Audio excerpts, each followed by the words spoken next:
Good evening and welcome inside Regency Furniture Stadium as we prepare for the final series of the first half in the 2018 Atlantic League season. Your Southern Maryland Blue Crabs will play host to the Liberty Division leading Somerset Patriots. Somerset 32-27 entering play here today. Blue Crabs 25-34. They're eliminated from first half contention in the Freedom Division. The Patriots with a game-and-a-half lead over the New Britain Bees. Somerset 4 games to play.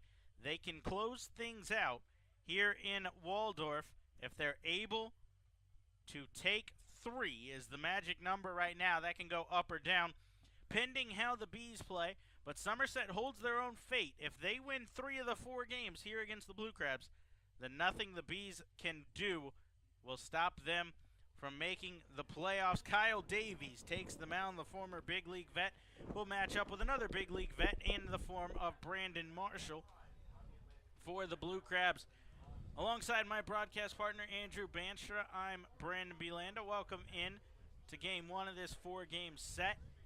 Andrew, Blue Crabs lost 2 of 3 on the road against New Britain. How do they bounce back and play spoiler here to the Patriots?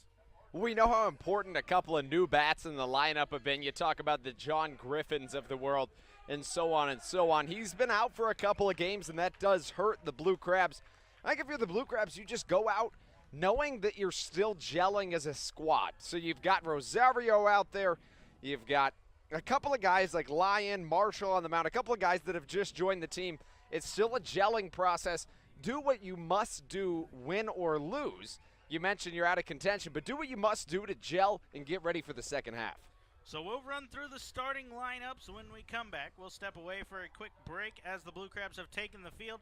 You mentioned Brett Marshall on the mound. The starter, will take his warm-up pitches and be ready to go right after this break. We'll be back on the Blue Crabs Broadcast Network.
Welcome back inside Regency Furniture Stadium as we prepare For game one of this four-game series between the visiting Somerset Patriots and your Southern Maryland Blue Crabs, we'll run through the starting lineups first with the Patriots. Center fielder Julio Borbone leads off. Left fielder Indy Chavez bats second. The shortstop Alfredo Rodriguez bats third. Craig Massey, the second baseman, will bat cleanup. Danny Dorn, the first baseman, bats fifth. Kyle Roller will hit sixth and DH. Justin Pacioli, the right fielder, bats seventh. Mike Francoso, the third baseman, bats eighth. And Adam Weisenberger will round out the lineup, hitting in the 9-hole for Kyle Davies. Brett Marshall on the mound for the Blue Crabs. The right-hander kicks and delivers a first pitch fastball for a called strike to Julio Borbone, and we are underway here in the series opener. Marshall likes to work quickly, showing that here as he kicks and delivers. This one swung on and missed, no balls and 2 strikes. Marshall's 2-0 in 2 starts with the Blue Crabs. He's got a 0.69 ERA coming into play today. 0-2 swung on and missed, and down on strikes goes Borbone. A very quick 3-pitch strikeout for Marshall gets his day started.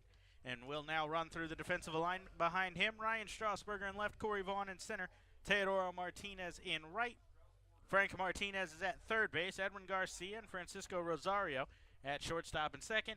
Devin Rodriguez plays first, and David Lyon behind the plate. The umpiring crew in tonight's game: John Gandolfo behind the plate, Larry Rosenberg at first, and Dave Schreck is at third. As Marshall pumps the strike zone again with a fastball here, no balls and 1 strike. The count to former big leaguer Indy Chavez. Marshall out of the windup, kicks and delivers. This one's chopped back up the middle. Rosario fields behind the second base bag. A bounce throw over to first as he fired across his body in time. 2 up, 2 down for Marshall. Well, quick work by Marshall. Very impressive out of him. But you also look at Rosario. He's been so impressive defensively this whole entire year. And he just makes a gem right there look like an easy play. So 2 up, 2 down, as Marshall will now face Alfredo Rodriguez. The shortstop hitting .299, a home run, 23 RBIs for him. And this top 4 of the lineup is really the scariest part here in this Somerset lineup. All of them are very, very dangerous batters. It gets a lot easier as far as average goes after that. As Rodriguez sends a fly ball out towards right, Teodoro Martinez is backing up. He'll make the play, and that will retire the side here in the first. A quick 1-2-3 inning for Brett Marshall.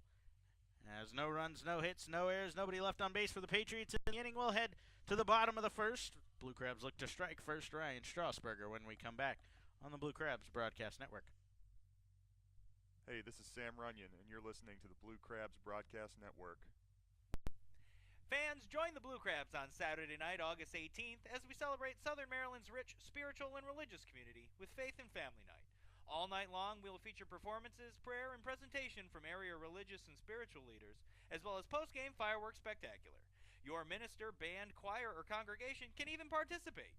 To be part of the festivities or to purchase tickets, please contact group sales at 301-638-9788 or visit somdbluecrabs.com. Ladies, this is Corey Vaughn. Be sure to join us at the ballpark every Wednesday night for Wind Up Wednesday presented by Cove Point Winery. On select Wednesday nights throughout the year, ladies get in for just $5. You can also enjoy free wine samples from Cove Point as well as free services from Therapeutic Massage and Wellness. For more information and the available dates, please visit us online at somdbluecrabs.com or call us at 301-638-9788.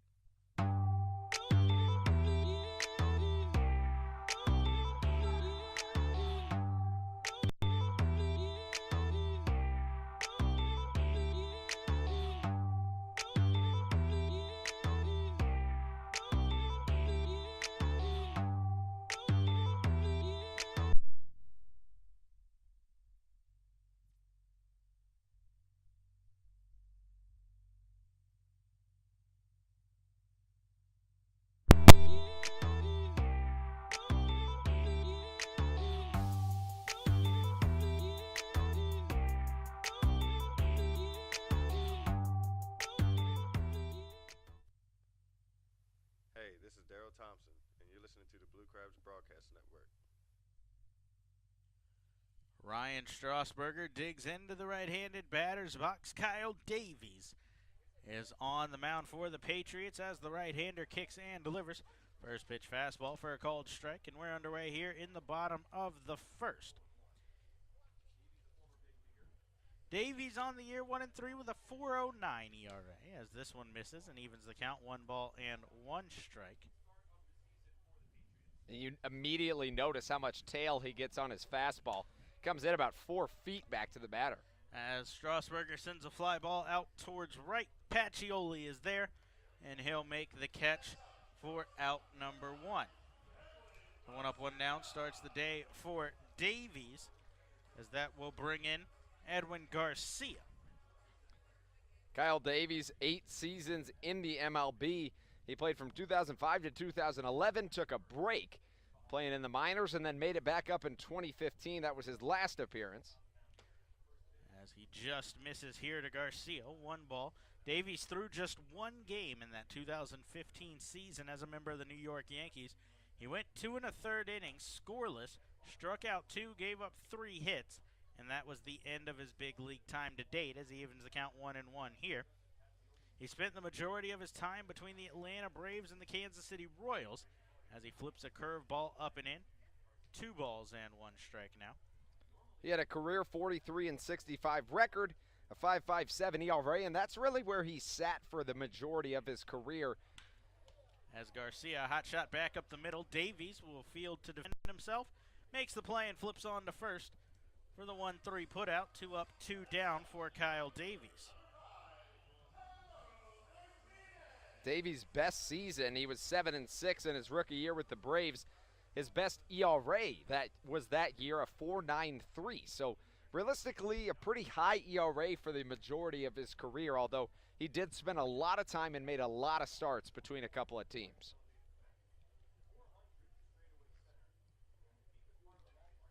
In steps Teodoro Martinez.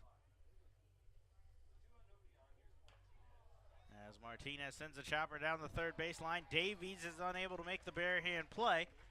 And that's going to be an infield hit for Teodoro Martinez as he's aboard with a 2-out single. Davies was originally a 4th-round draft pick of the Atlanta Braves in 2001 out of Stockbridge High School. He worked his way through the Braves system, made his MLB debut in 2005.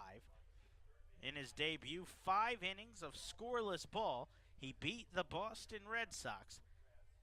He gave up just 4 hits in those 5 innings, struck out 6 that day. He pitched for the Braves from 2005 towards the middle of 2007 when he was traded in exchange for pitcher Octavio Dotel. Davies made his Royals debut on August 4th of 2007 and gave up 5 earned runs in that one. He gave up Alex Rodriguez's 500th home run. And he had the chance. As Frank Martinez sends a towering fly ball towards shallow right, Pacioli is coming on. He'll make the play, and that will retire the side. We'll get to Davies' chance in the next half inning as we're scoreless through 1 here. No runs, 1 hit, no errors, 1 man left on base for the Blue Crabs here in the bottom of the first.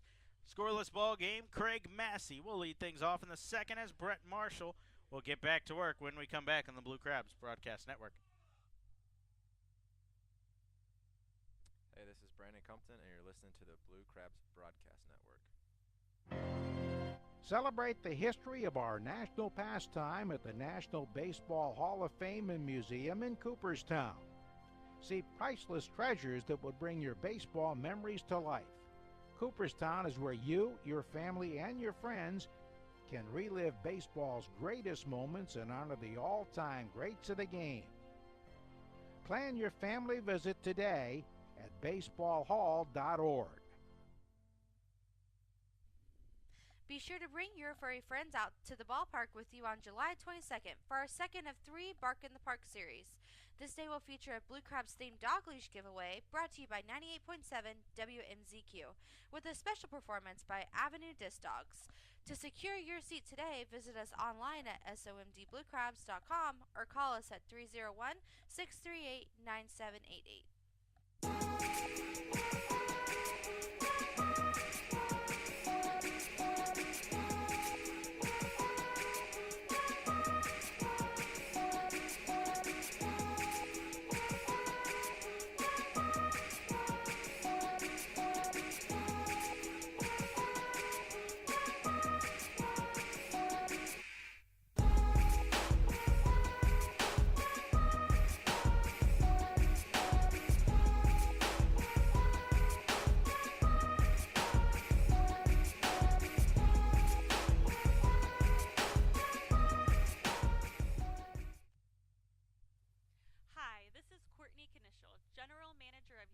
Southern Maryland Blue Crabs, and you're listening to the Blue Crabs Broadcast Network. Brett Marshall back to work with a fastball for a called strike here to Craig Massey. As we start the second inning, Marshall cruised through the top of the first as Massey will end the hitless streak and be the first runner on base. He sends a single through the left side of the infield, and the second baseman, Craig Massey, is aboard to start things off here in the top of the second. We mentioned how important it was to get through that top four, and then you'd be a little bit more safe in the next three. And then the 9-hole, really the only danger outside of the top four is the 8-hole, Mike Francoso. But Craig Massey's been on a roll lately. 347 on the year, 378 over the last 10. Marshall took just 7 pitches to get through that first inning. Probably going to take a few more here as he's already 3 pitches into this one. A fastball misses high to Danny Dorn. 1 ball and no strike. Most impressive part, he got a strikeout in that first inning as well. 3-pitch strikeout to start things off. It's a hot shot towards short, right at Edwin Garcia. He'll turn and fire to first, and maybe I was wrong, as that one will roll too.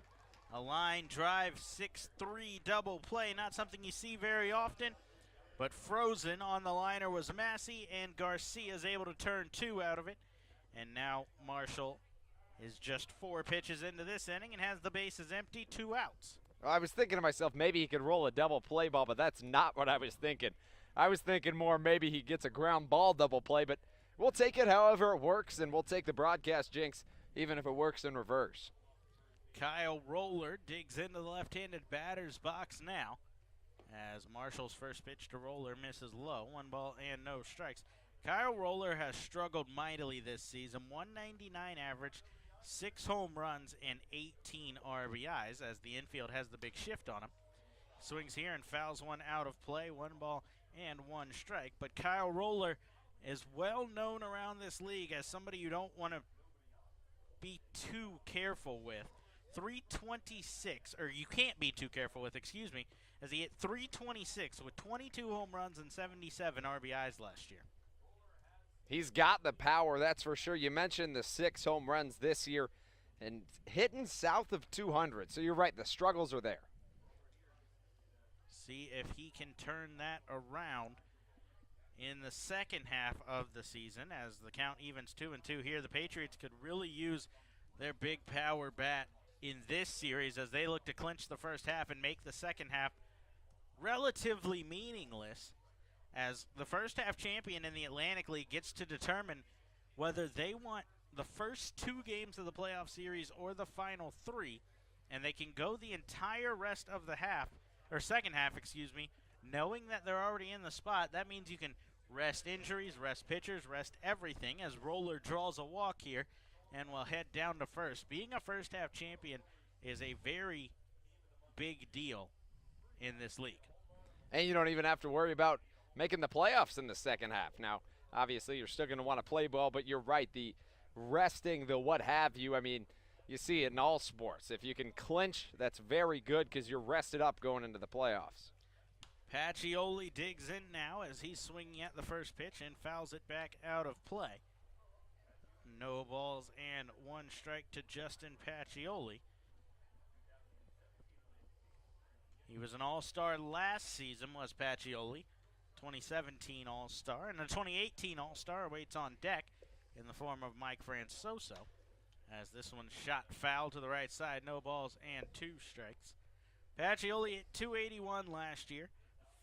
35 stolen bases and 61 runs scored in 97 games. He was then picked up by the Boston Red Sox organization, but just for 5 games. He went 0 for 15 in Boston at High A for the Salem Red Sox, and then came back to Somerset as Marshall misses high. 1 ball and 2 strikes. He spent most of his career either in the Atlantic or in High A. He spent 2 years in the Padres organization, then went to Somerset, as you mentioned, back to Boston, and now he's back here.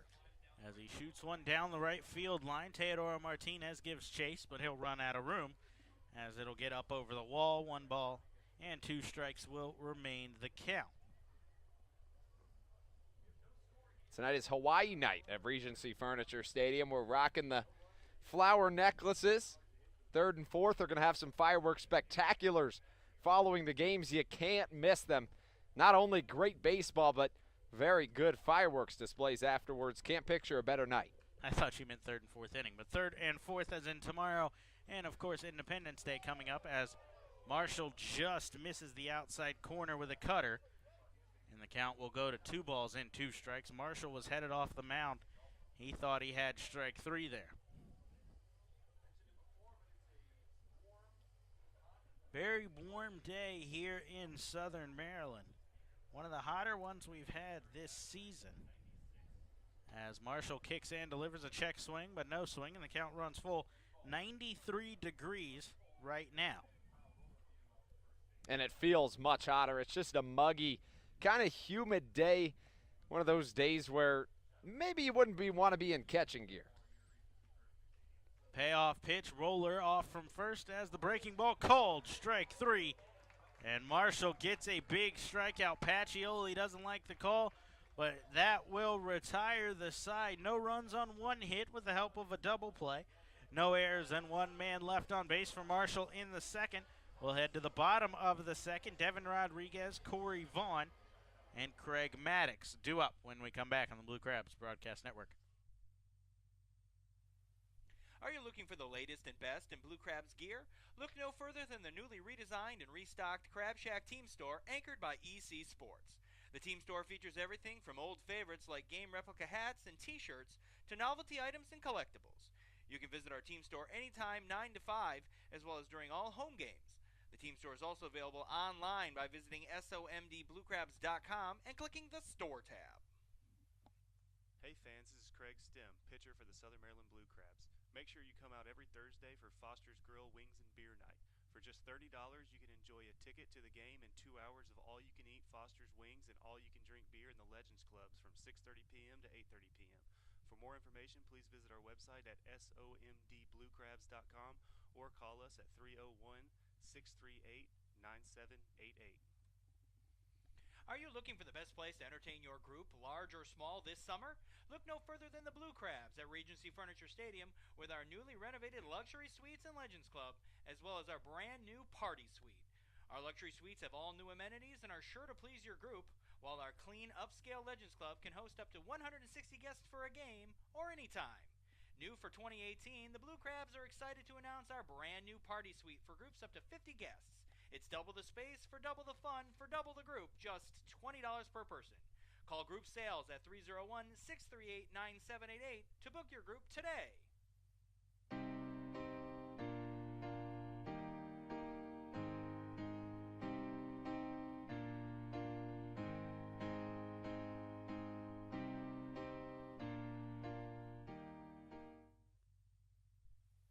Hey, this is Devin Rodriguez, and you're listening to the Blue Crabs Broadcast Network. Devin Rodriguez digs in to lead things off here in the bottom of the second. Swings on the first pitch, a high fly ball to deep right center field. Bourbon backing up will make the catch on the run on the track. Rodriguez gave it a ride but came up just short as he'll go down out number 1. Solid contact there, though, from All-Star Devin Rodriguez. Speaking of All-Star, for the second straight season, him and Corey Vaughn will represent the Blue Crabs and the All-Star festivities. Those teams announced today: Frank Martinez, Devin Rodriguez, Corey Vaughn, Daryl Thompson, and Sam Runyon have made the team as Davies misses high and in. 1 ball and no strikes. It's one of those that Devin Rodriguez got penalized for hitting the ball too hard, and it just hung up in the air a little bit. That's been happening of late at Regency Furniture Stadium. As Vaughn fouls one off out of play to even the count at 1-1. So Vaughn, with his 10 home runs, currently ranks 3rd in the Atlantic League, gets the nod again to go to the All-Star festivities as this one on the outside corner, 1-2. Frank Martinez, of course, no surprise, as he's hitting .315, 6th highest total in the league. Daryl Thompson leading the league in ERA as Vaughn swings and misses. Down on strikes goes Corey Vaughn as 2 up, 2 down very quickly here for Kyle Davies. Davies settling in the second inning a little bit. I think he missed a He dodged a bullet from Devin Rodriguez that realistically could have dropped in the gap just as easily as it was caught. Now he's finding his rhythm. Now Craig Maddox will dig in. Maddox batting from the left side, takes a fastball high, 1 ball and no strikes. He's hitting just 188. 5 RBIs on the year, but he does bring a 6-game hitting streak into play today as he swings and misses here to even the count 1-1. The defense has the left-handed shift on Maddox. He's a career .237 hitter. He's had 2 seasons north of 300 in the batting average column. Back in Gary, Indiana in the American Association, he hit .321, and in 2016 with the New Britain Bees, he hit .306. 2-1 pitch misses low, and he's ahead here, 3 balls and 1 strike. The career average a little surprising with how well he's done in his time in the Atlantic League. As the right-handed Davies winds and delivers. 3-1 pitch is drilled at the right fielder, Pacioli. He'll make the play, and that will retire the side here in the second. A 1-2-3 inning for Kyle Davies. No runs, no hits, no errors, nobody left on base. And we'll head to the third in a scoreless ball game. Mike Francoso, the Somerset All-Star, will lead things off when we come back on the Blue Crabs Broadcast Network. Blue Crabs fans, come celebrate the bluest birthday of them all on Friday night, August 17th. It's Pinch's birthday party with appearances by all of Pinch's mascot friends. After the game, stick around for a post-game cupcake drop brought to you by Pump It Up of Waldorf. That's right, cupcakes raining out of the sky from the outfield with prizes for some lucky contestants. For more information, visit somdbluecrabs.com/promotion or call 301-638-9788. Hey kids, this is Daryl Thompson from the Southern Maryland Blue Crabs. Don't forget, every Sunday is Kids Day at the ballpark, brought to you by Waldorf Orthodontics. Every Sunday home game, kids can enjoy a pregame autograph session with me and other players, $3 ice cream helmets all day long, and free admission to Pinch's Playground. Post-game, you can all come on the field and run the bases. For more information, please visit our website at somdbluecrabs.com or call us at 301-638-9788.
Hey, this is Casey Delgado, and you're listening to Blue Crabs Broadcast Network. Brett Marshall back to the mound here in his third inning of work as Mike Francoso digs in. Batting from the left side, he takes a fastball high and away, 1 ball and no strikes. Marshall out of the windup, kicks in, delivers. That one misses inside. 2 balls and no strikes. Now the count on Francoso. And it's interesting that head coach Brett Jody puts Francoso in the 8 hole. He's batting .471 over the last 5, .322 on the year. You mentioned he's an all-star. It's just confusing that he's so low in the lineup. The speed is there too, if you're wondering if maybe that would play a role in it. Francoso is 9 for 13 in stolen base opportunities as he hits a chopper towards second. Rosario will field there and flip on to first for the 4-3 put out and out number 1. So it is confusing. Typically, if you have somebody like that, you put him in the 9 spot. The 8 hole is an interesting location for Francoso. It's also interesting that Pacioli is hitting 7th to me as he finished in the top 5 in the Atlantic League in stolen bases last year. And then after all that, you think, well, 7-8, they have a lot of speed. They must have a really fast 9-hole because that's typical. And then their 9-hole's their catcher. Adam Weisenberger swings through a fastball, no balls and 1 strike. Weisenberger has a stolen base this year, though. Just 1. 0-1 is swung on and chopped down foul, and the count goes to no balls and 2 strikes. So you wonder maybe the speed's there, but realistically the average and the speed are clearly there with his 2 predecessors in the order. So it is a little confusing, but there must be a rhyme behind the reason. They are leading their division as Weisenberger trips coming out of the box on a ground ball to short. Garcia will have a very easy play across for the second out. Hope Weisenberger is okay, as now Julio Bourbon will dig back in. The leadoff man in the Somerset lineup. He started everything off with a strikeout. Another all-star for the Patriots. They had 5 as well. Bourbon, Alfredo Rodriguez, Mike Francoso, Dwayne Belo, as Bourbon misses, or takes a pitch that misses here. 1 ball and no strikes. Bourbon's having a very, very good year. 4th in hits in the Atlantic League, 3rd in doubles, and also 3rd in runs.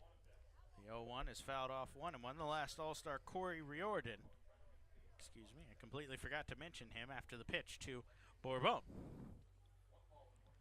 So 1-1 the count. Frank Martinez, the third baseman, is in on the edge of the grass, keeping eye of a bunt with the speed of Bourbon. He has 17 stolen bases this year. Check swing here, sent down to third. Did he go? No, he didn't, says Dave Schreck. And the count to 2 balls and 1 strike. Bourbon played 5 seasons up in the big leagues. He had a career .273 average. Very, very solid. It's almost a wonder why he didn't stay up. His best 137 games back with the Texas Rangers, where he hit .276. He lays down a bunt here. Marshall will try to play. Bare hands and fires to first. It's going to be well late, as Bourbon is aboard with a beautifully placed bunt single. Shows why Martinez was in, but even playing in, no hope of making a play there. So a 2-out hit extends this inning. And despite the fact that he popped it up a little bit, it was an absolutely brilliant bunt. Realistically, it was the furthest thing from ideal as far as he hit the ball, but as far as the placement, it couldn't have been better. He popped it up a little bit, and you could tell because it had some backspin on it that he didn't just hit the ball squarely like you're supposed to. He might have made a swing attempt at it or missed it a little bit. So you see the backspin, but that worked in his favor as it really kind of messed up Marshall in his route.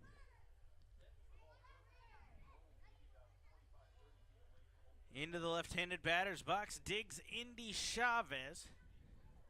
He's 0 for 1 with a ground out on the day, as taking all the way on the first pitch is Chavez. It's a strike on the inside corner. No balls and 1 strike the count to him. Do you wonder if that was his take all the, you know how Teodoro Martinez kind of just watches it. Do you wonder if that's Chavez as well? I really don't care to swing. I'm just going to step out right away. Maybe. Might have been, as the count on no balls and 1 strike. Marshall kicks and delivers. Change up for a called strike, and the count goes to 0-2 now on Indy Chavez.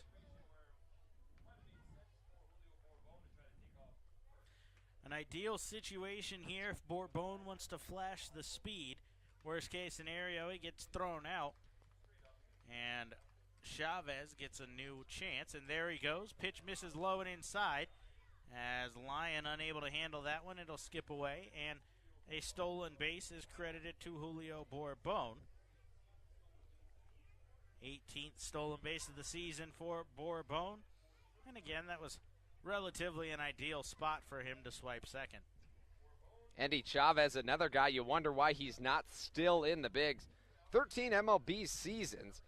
Very, very solid the whole career. Even in his last season in the MLB, back with Seattle in 2014, he was hitting .276 when he stopped playing with them. 2 seasons over .300. I think the issue with Chavez is 40 years old now.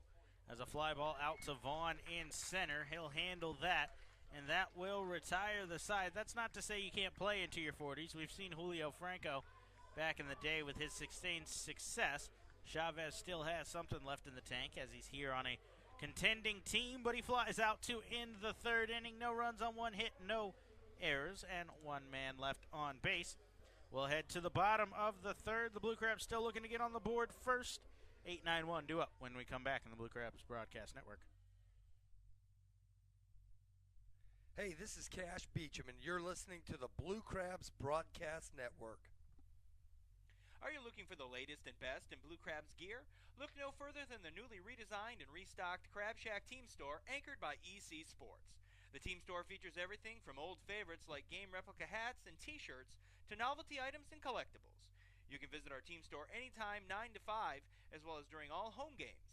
The Team Store is also available online by visiting somdbluecrabs.com and clicking the Store tab. Hey fans, this is Sam Runyon, right-handed pitcher for the Southern Maryland Blue Crabs. Make sure you come out every Thursday for Foster's Grill Wings and Beer Night. For just $30, you can enjoy a ticket to the game and 2 hours of all-you-can-eat Foster's Wings and all-you-can-drink beer in the Legends Club from 6:30 p.m. to 8:30 p.m. For more information, please visit our website at somdbluecrabs.com or call us at 301-638-9788.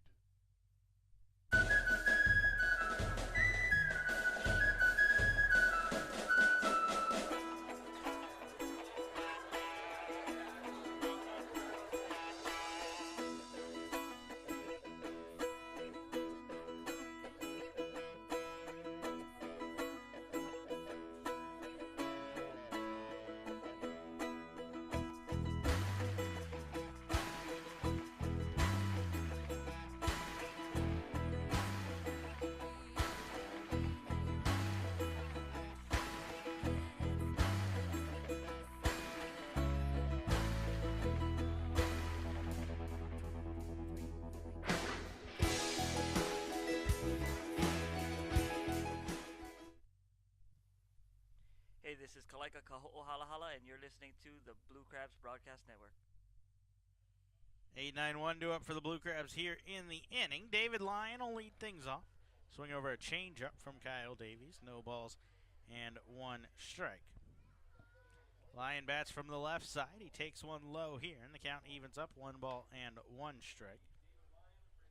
Lyon hitting .214 on the year, doing the catching duties today for the Blue Crabs. No home runs, but 3 RBIs coming in 5 games. Lyon with a pop-up towards the third base dugout. Giving chase is Weisenberger and Francoso. Neither able to make a play, and the count will go to 1 ball and 2 strikes.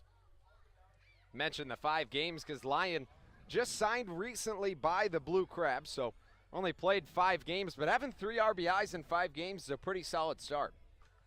Very true. He has played relatively well throughout his time here in Southern Maryland. Done a serviceable job behind Austin Green as he sends a towering pop-up towards the first base bag. Dorn is underneath it, and he'll make the catch for out number 1. We mentioned Davies gave up Alex Rodriguez's 500th home run. Andrew, you had something you wanted to say right after that. Not only did he let up his 500th home run, he also faced Alex Rodriguez when Alex Rodriguez had 599 home runs. So he could have given up both his 500th and 600th. Now, I've got a question for you. Do you think as a pitcher that's a bad thing, or I think it's kind of a good thing? You look back on it, that's like my claim to fame. I let up Alex Rodriguez's 500th home run. The reason I think it's good is that you played long enough in the major leagues, and we talked about how difficult it is to play Major League Baseball. Only a select few get to do that. But if you're able to stay up in the big leagues long enough for 100 home runs for a player, that means you're gone probably 3 seasons when you're talking 500 to 600, because it's not like he's hitting 50 or 60 a year. So you've gone probably 3 full seasons still up in the big leagues for the chance to do that again. So I take it as a good thing, not as a claim to fame thing, but as I have sustained success and can stay here. As a ground ball up the middle. Backhand effort from Massey. He'll fire to first, and 2 up, 2 down. Starts the frame here for Davies as he's now retired 6 in a row with the top of the order coming up. Speaking of Alex Rodriguez, a title was taken from him last night. The last Yankees player to hit 3 home runs in a game had been Alex Rodriguez until Aaron Hicks did it last night as Strasburger swings through, and the count goes to no balls and 1 strike. Yankees 11-1 win in that series finale against the division rival Red Sox. That's going to be a big division. One of those 2 teams, despite probably being 2 of the best 3 teams in the American League, will have to face a wild card to get in. The Houston Astros I would consider up there with the Red Sox and Yankees to this point. But one of those 2 teams is going to have to take a wild card. Not sure which one it's going to be yet, but every game in the regular season is important to avoid that dreaded wild card game. And it's just so interesting to me that the Yankees, realistically, last year when they made their playoff run, everybody was pretty surprised. They were like, wow, this is early. And this year, everybody expected so much out of them, and they're really, they're coming through on what people expected. As this one misses outside, 1-2, the count to Strasburger. And you expect a tightly contested series between the Yankees-Red Sox. As Davies winds for the 1-2, that misses inside, 2-2. And instead, you get an 11-0 Red Sox win on Saturday and an 11-1, and that one came in the bottom of the 9th, a meaningless one. And I want to say the Yankees won the first one like 10-1 as well. I think the first one was a blowout. I didn't get the chance to watch on Friday as Strasburger fouls this one off 2-2. But just a confusing series all around. 2 teams that are very close in record, very close in talent, very close on paper, and you just trade blowouts. 2 balls, 2 strikes, 2 outs as the fastball goes up and in. 3 balls and 2 strikes. But a laser show last night from the Yankees with, I believe, 6 home runs in the game, maybe 5. And like 3 in the first 3 innings. As this one misses low and away, Strasburger is aboard with a 2-out walk. You talk Hicks had 3. I believe somebody had their first major league hit for a home run last night. Higashioka, I believe, is who it was. Yeah, because he came in. That was his first game. I know that, so it must have been him. Higashioka gets the solo home run for his first. David Price pulled after 3 2/3. Crazy night last night around baseball. As Edwin Garcia digs in now. 2 out, Strasburger on first, and Davies goes to the stretch. He comes set up at his shoulders, kicks and delivers a fastball for a called strike. 0-1.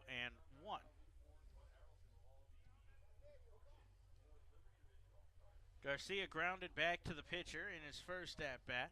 Hard hit ball, but Davies was able to handle it. And a very nice play by Davies last time it was hit back at him. Breaking ball here. Garcia off the end of his bat.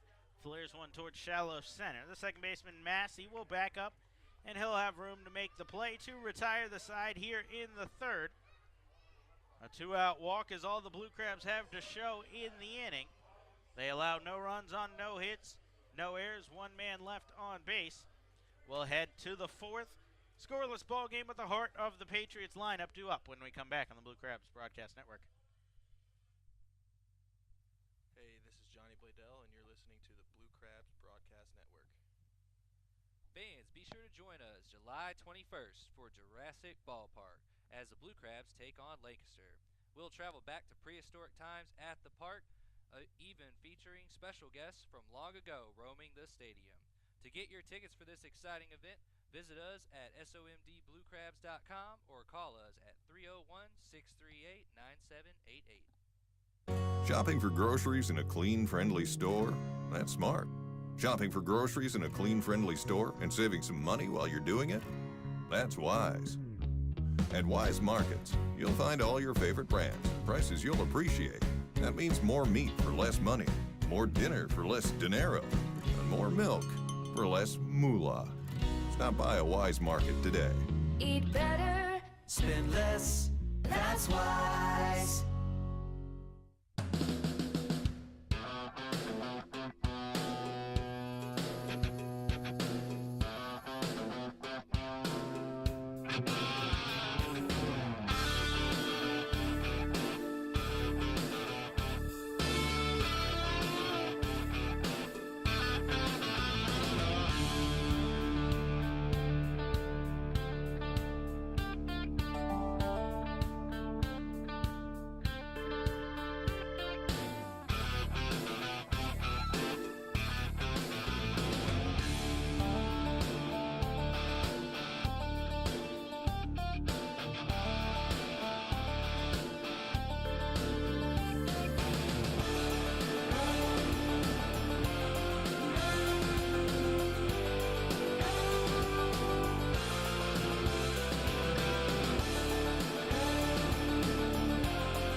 back inside Regency Furniture Stadium. Brett Marshall out for his 4th inning of work. The first batter he sees is Alfredo Rodriguez. Rodriguez sees a 3-0 count. Very efficient with his pitches up to this point has been Brett Marshall, but he throws a 3-0 count. Now he works back to 3-1 to Rodriguez. Rodriguez hitting just under 300 on the year, sitting at 299. The 5th pitch of the at-bat from Marshall. A nice fastball catching that low and outside corner, working all the way back from 3-0 to full.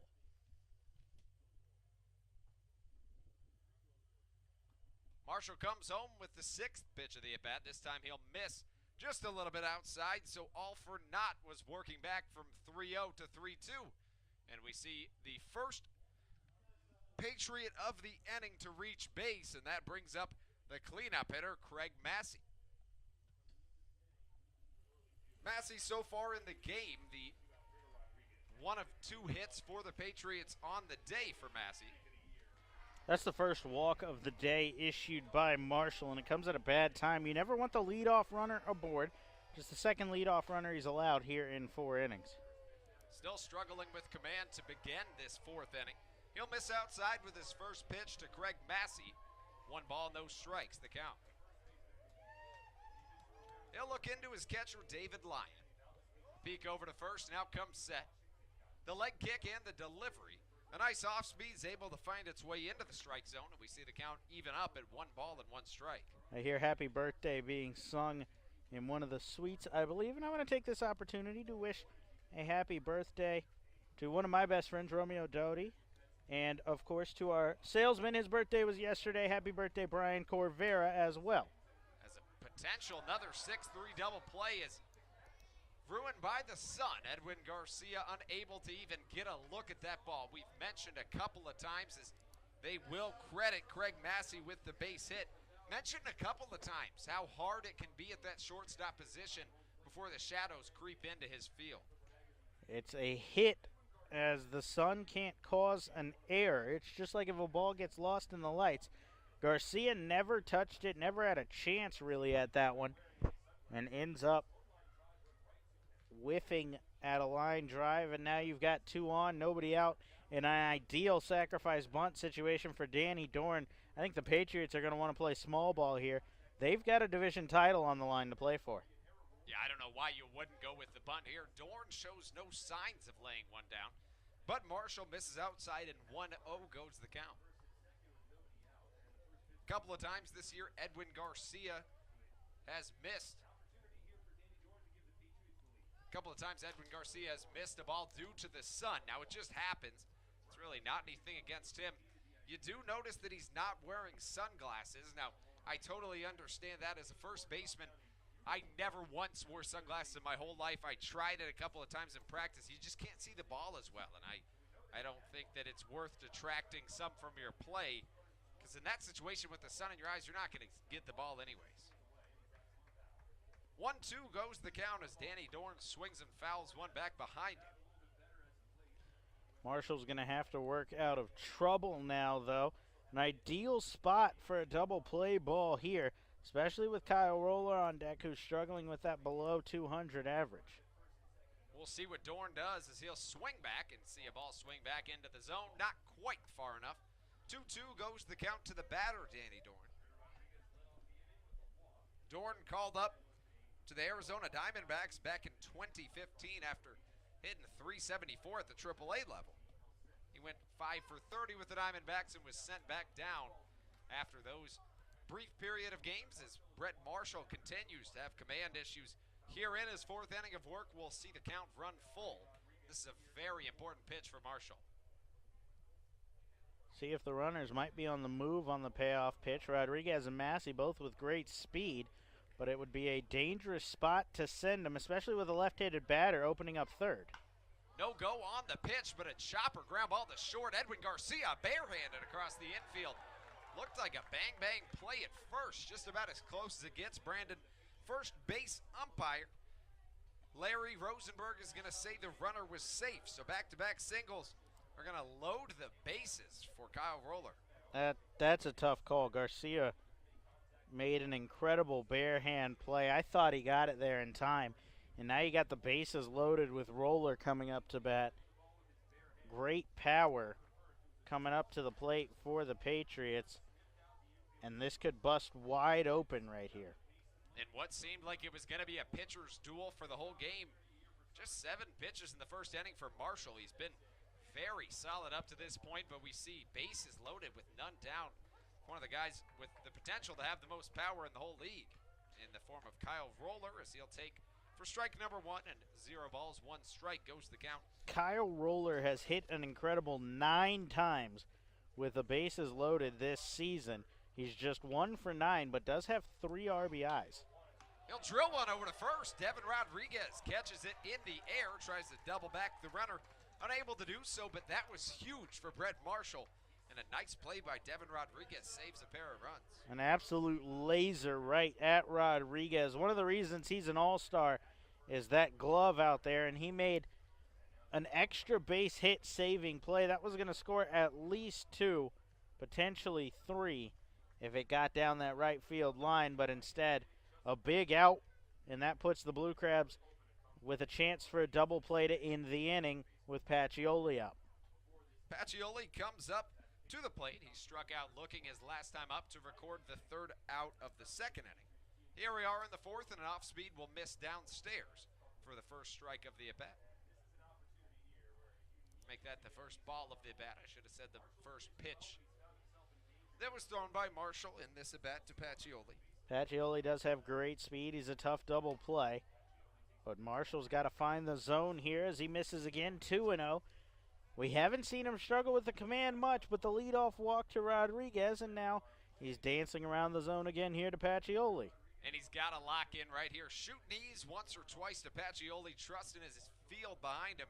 See if he can't get a double play ball. Can't afford to miss this pitch. He'll come back, and he will miss, this time an off-speed that'll miss down in the dirt and pretty outside. Now you see the count work to 3-0. You don't want to give him a get-me-over fastball, but don't you kind of have to in this situation? He's got the take sign. Not a doubt in my mind he's got the take sign. With what Somerset's playing for, there's no way he's swinging here. You can take 5 or 6 miles an hour off and just get something over the plate right now. That's exactly what Marshall will try to do, but he'll miss outside. And the first run will score of the ball game. It comes on the form of a walk. Walking the runner home, his 3rd of the evening. And that will bring the first run home. The score goes to 1-0 in favor of the Somerset Patriots. You mentioned how much they have on the line, holding a narrow margin to the New Britain Bees in that playoff race with just a few left. Half a game will be decided either way today. This is the only game going on in the Atlantic League. The Bees are off. They have a game-and-a-half lead. So it'll either be a 1-game lead or a 2-game lead, depending on how this one plays out. Brett Marshall gets the ball over in between the second and first baseman. That could score 2. Coming up with the throw, Teodoro Martinez. Devin Rodriguez cuts it off, slings it to second, and that could score another run if the Blue Crabs take their eyes off of the runner at third. Evan Garcia gets the runner in the pickle, slings it to third, a throw, and just diving back in time was James Pacioli into third, so a 2 RBI single is going to make the game 3-0, and that's going to strand a few on base. A good spot there. The infield was in double play depth, and Francoso took advantage of that, found the hole between first and second, was able to score a pair. Garcia was chasing him back to first. He had a really good throw across the diamond and also got Pacioli a little bit off the base, but instead runners on the corners, 1 out. We were contemplating why Mike Francoso is in the 8-hole in this order with such a phenomenal average, an all-star this year, a .322 hitter. That was probably exactly why, maybe for situations just like this, as strike 1 will cross to the batter. It is Adam Weissenberger. He comes up with 2 runners on each corner are the runners, 1 down and already 2 scored in the inning for the Patriots. Second pitch also swung on and missed. Brett Marshall finally working ahead of a batter. A little bit late in the inning to do so. Marshall has been nothing but dominant up to this point in the year. Came into this game 13 innings pitched in 2 starts. only allowing one single run. It was earned as another swing and a miss. A 3-pitch strikeout gets Brett Marshall right back on track where he needed to be. That's his 3rd strikeout of the evening. And that will flip the order back over to the top in the form of Julio Bourbon. That's the last guy you want to face in this situation. Bourbon hitting .306 with 5 RBIs, make that 5 home runs, and 33 RBIs on the year. That is near the top of the league. Bourbon sees the first pitch from Brett Marshall. It's foul tip back to the catcher. Lyon hits off his glove. It doesn't matter much as a foul ball will make the count 0-1 to the batter, Julio Bourbon. Bourbon playing center field for the Somerset Patriots today, who enter play 3-7 in their last 10, really struggling, just trying to clinch, make that, just hang on to that playoff lead they hold. As the runner goes on the pitch, swinging was Julio Bourbon, a hit and run, gets the ball fouled right back into the netting, and we see the count run to 0-2 to the batter, Bourbon. Bourbon will dig back in, and he'll have to face an 0-2 count to the brilliant Brett Marshall. Very good in his first 16 innings of work as a Blue Crab. This is his first rough patch. Can't really hold that against him. He's been nothing but dominant. Coming home with the 0-2, another hit and run. Same result, this one fouled, except over to the right side, going over towards his own dugout. And we see the count sit at 0-2. Bourbon takes a second before he digs back into that left-handed batter's box. He played 5 seasons in the MLB, a career .273 hitter. His best was .276 back with Texas and the Rangers when they made that playoff run back in 2011 in 137 games. Very good year for Bourbon. He'll dig back in and await the 0-2 from Marshall. It'll miss inside, gets past the catcher David Lyon, and that's going to score another Somerset Patriots run. That hurts if you're Brett Marshall. As he's struggled up to this point, you can't deny that, but that ball needs to be caught by David Lyon. Nonetheless, it'll plate the 4th runner of the game for the Somerset Patriots in what seemed to be a very solid outing to begin. For the pitcher, Brett Marshall has turned a little bit south here in this 4th inning. Trying to still work out of that. You really can't put that on Marshall, as a couple of solid hits have really worked against him in this inning, not to mention the leadoff walk came back to bite him a lot. 1-2 pitch to Bourbon is going to be fouled off once again. That's the 3rd time he's fouled off a pitch with 2 strikes. So if nothing else, Brett Marshall came into this inning with a very minimalistic amount of pitches.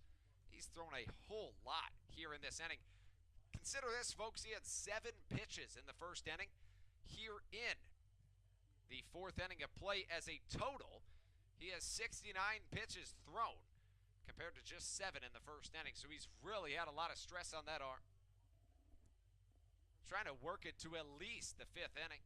He'll have to get through this scary first, make that 4th first, as another ball is going to be fouled off by Julio Bourbon. He's done a brilliant job keeping this at bat alive. That's the 5th foul ball he's had just with 2 strikes. Marshall stares down at that baseball just once more after he gets a new one from the home plate umpire, John Gandolfo. He'll study the signs of his catcher, David Lyon. Bourbon with a couple of check swings. Here comes the pitch finally. Gets the batter to fan, not before some serious damage from the Somerset Patriots, looking to get themselves a playoff spot, and they're on their way to doing so. They score 4 runs off 3 hits, 2 runners stranded on base, no errors for the Blue Crabs in the inning. That puts us through 3.5 innings of baseball played. When we come back, it's the Blue Crabs trying to chip back in this lead. It'll start with Teodoro Martinez, Frank Martinez, and Devin Rodriguez when we return on the Blue Crabs Broadcast Network.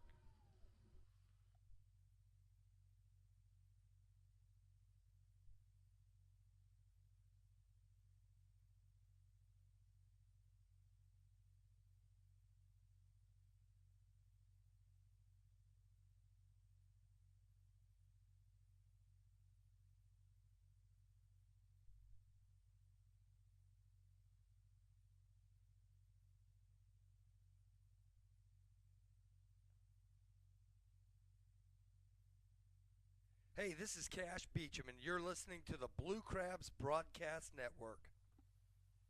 Are you looking for the latest and best in Blue Crabs gear? Look no further than the newly redesigned and restocked Crab Shack Team Store, anchored by EC Sports. The Team Store features everything from old favorites like game replica hats and t-shirts to novelty items and collectibles. You can visit our Team Store anytime 9 to 5, as well as during all home games. The Team Store is also available online by visiting somdbluecrabs.com and clicking the Store tab. Hey fans, this is Sam Runyon, right-handed pitcher for the Southern Maryland Blue Crabs. Make sure you come out every Thursday for Foster's Grill Wings and Beer Night. For just $30, you can enjoy a ticket to the game and 2 hours of all-you-can-eat Foster's Wings and all-you-can-drink beer in the Legends Club from 6:30 p.m. to 8:30 p.m. For more information, please visit our website at somdbluecrabs.com or call us at 301-638-9788.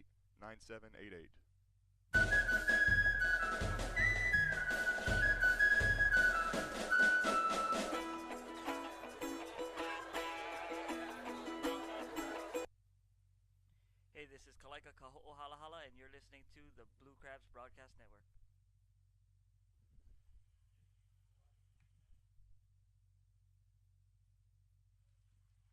Back in live in Regency Furniture Stadium. My name's Andrew Banster alongside my broadcast partner Brandon Bulanda.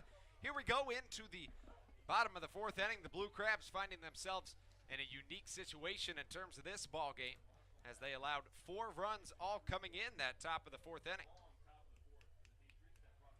Teodoro Martinez is going to await the next pitch. He sees the 0-1 pitch come across, but well outside as a curveball from Kyle Davies will bounce in the dirt. And we see the count run even at 1 ball and 1 strike. Davies comes out of the windup, glove over the head, and the delivery. A swing through by Teodoro Martinez really fooled him on that one, did Kyle Davies. Martinez has the only hit for the Blue Crabs. 4 hits on the other side for the Patriots, with 3 of them coming in that last inning. Davies really loses control of that baseball, shakes off the hand afterwards, and snaps the catch back from the catcher. He spiked that ball about 4 feet outside of the strike zone as far as width goes, and it was about a 56-foot pitch. Not even a curveball, so he spikes the fastball, comes back with the 1-2, this time drilled by Martinez. That'll get into shallow left. A lazy line drive is going to go right into the glove of the left fielder, Andy Chavez, and that puts the first Blue Crab away here in the bottom of the fourth inning. What the Blue Crabs have to realize here is that they don't need all 4 right now. Just 1 or 2 at a time as a bounce back and try to get some momentum going into the latter half of this game. There's still plenty of time left. We're just over a third of the way through. If they can get 1 or 2 here and just bounce back from that 4-run interesting inning, they'll stay right in it. That brings up Frank Martinez. You mentioned trying to chip away at this game. Teodoro Martinez and Frank Martinez, 2 of the most principled hitters on this Blue Crabs team. Both of them come up swinging out of their shoes the first time out on the first pitch, trying to get 1 run back in just 1 swing. Not something you see from either of those guys very often, as the 1-1 fouled out of play over to the left side, and the count works to 1-2. Both Frank and Teo very principled. As you mentioned, you see them always trying to extend at bats, and they do a very capable job of doing so, fouling a lot of pitches and so on, making pitchers work. We see a shift with a big shading over towards the right side by the center fielder Julio Bourbon. Left fielder Andy Chavez playing just about straight up, the rest of the field doing the same, and we see the count run to 2-2. To the batter, Frank Martinez. Here comes Kyle Davies with the 2-2. That's fouled. A hard line drive beaten into the dirt, and we see the count sit at 2-2. You mentioned Frank Martinez, just named an All-Star earlier today.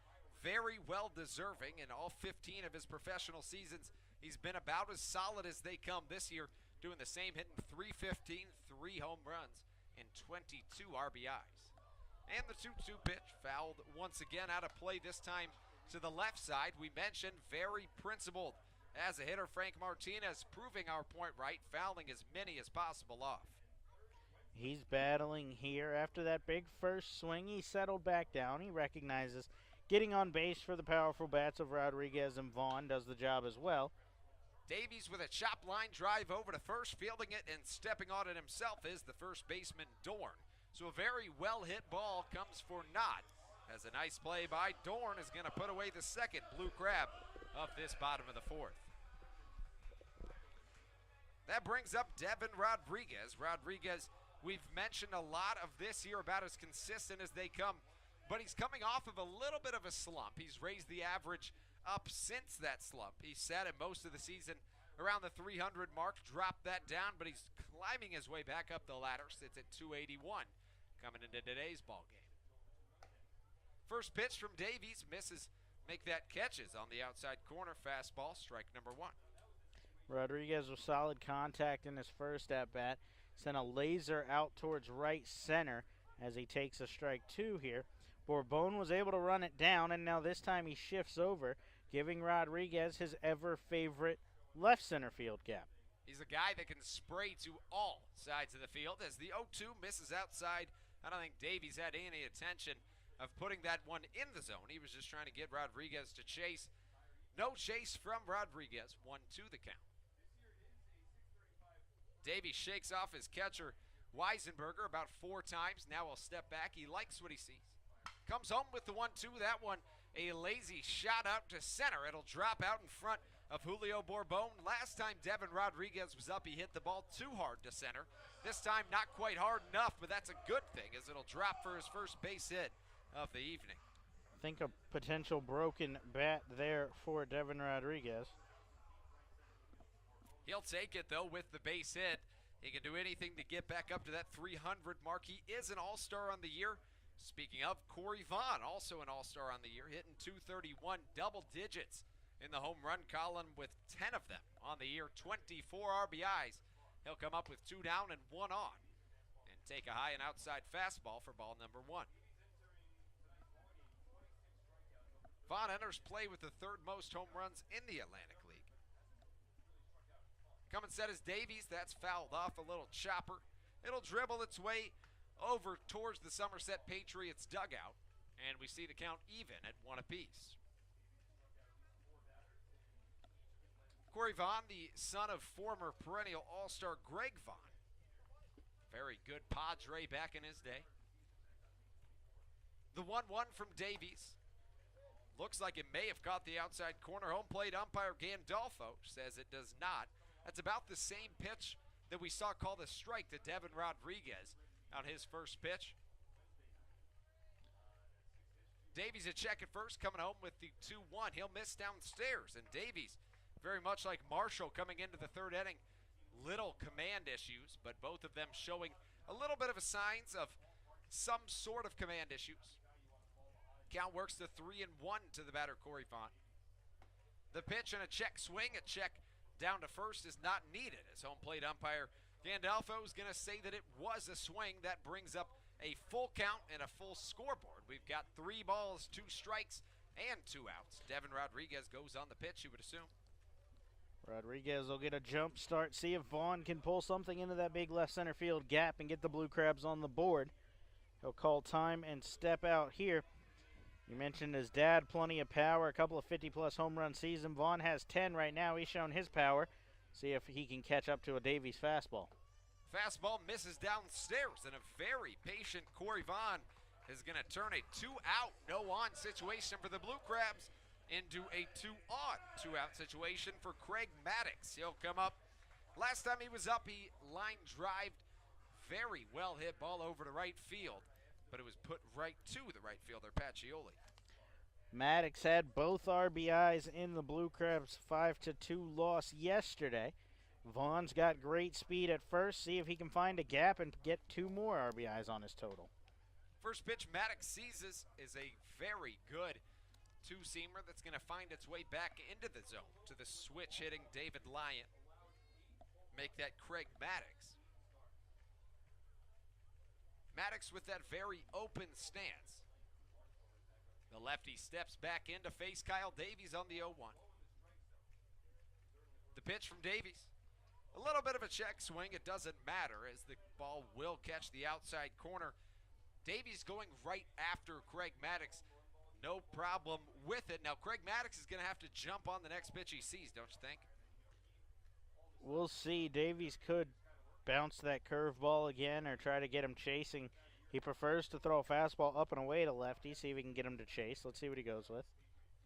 The 0-2 to Maddox. He will come very inside. Once again, maybe a little bit of a chase pitch. It's going to miss, so the count runs to 1-2. He elected to spike that curveball. I expect him to come back with the fastball up and away, try to get Maddox either swinging through something or chasing something up out of the zone. He doesn't like to show that breaking ball back-to-back from what I've seen thus far. We'll see what Craig Maddox receives from Kyle Davies as he'll come set and come home, swings through a fastball, does the batter Craig Maddox, and that puts him down on strikes. The Blue Crabs strand a pair on base in the bottom of the fourth, coming with one hit, no errors from the Somerset Patriots, and no runs for the Blue Crabs. We've got a 4-0 ball game in favor of the visiting Somerset Patriots through 4. When we come back, it's Brett Marshall up on the hill, at least for one more inning. We'll have that right here for you when we return on your Southern Maryland Blue Crabs Broadcast Network.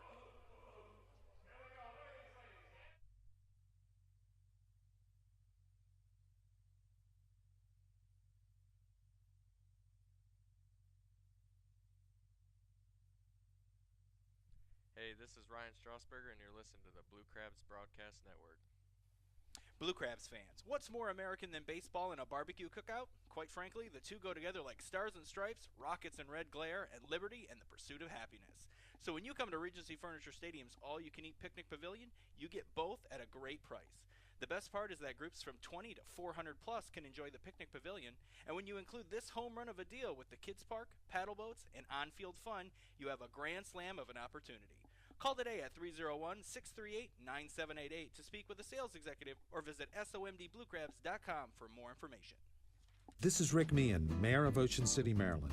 For everyone who's put off planning a vacation this summer, I've got good news for you. Ocean City, Maryland is a procrastinator's paradise. We've got 10 miles of free beach, an amazing 3-mile boardwalk, golf, fishing, shopping, dining, and free events 7 nights a week, including fireworks, boardwalk light shows, dance parties, and movies right on the beach. It's not too late. Book a visit today at ococean.com. That's ococean.com.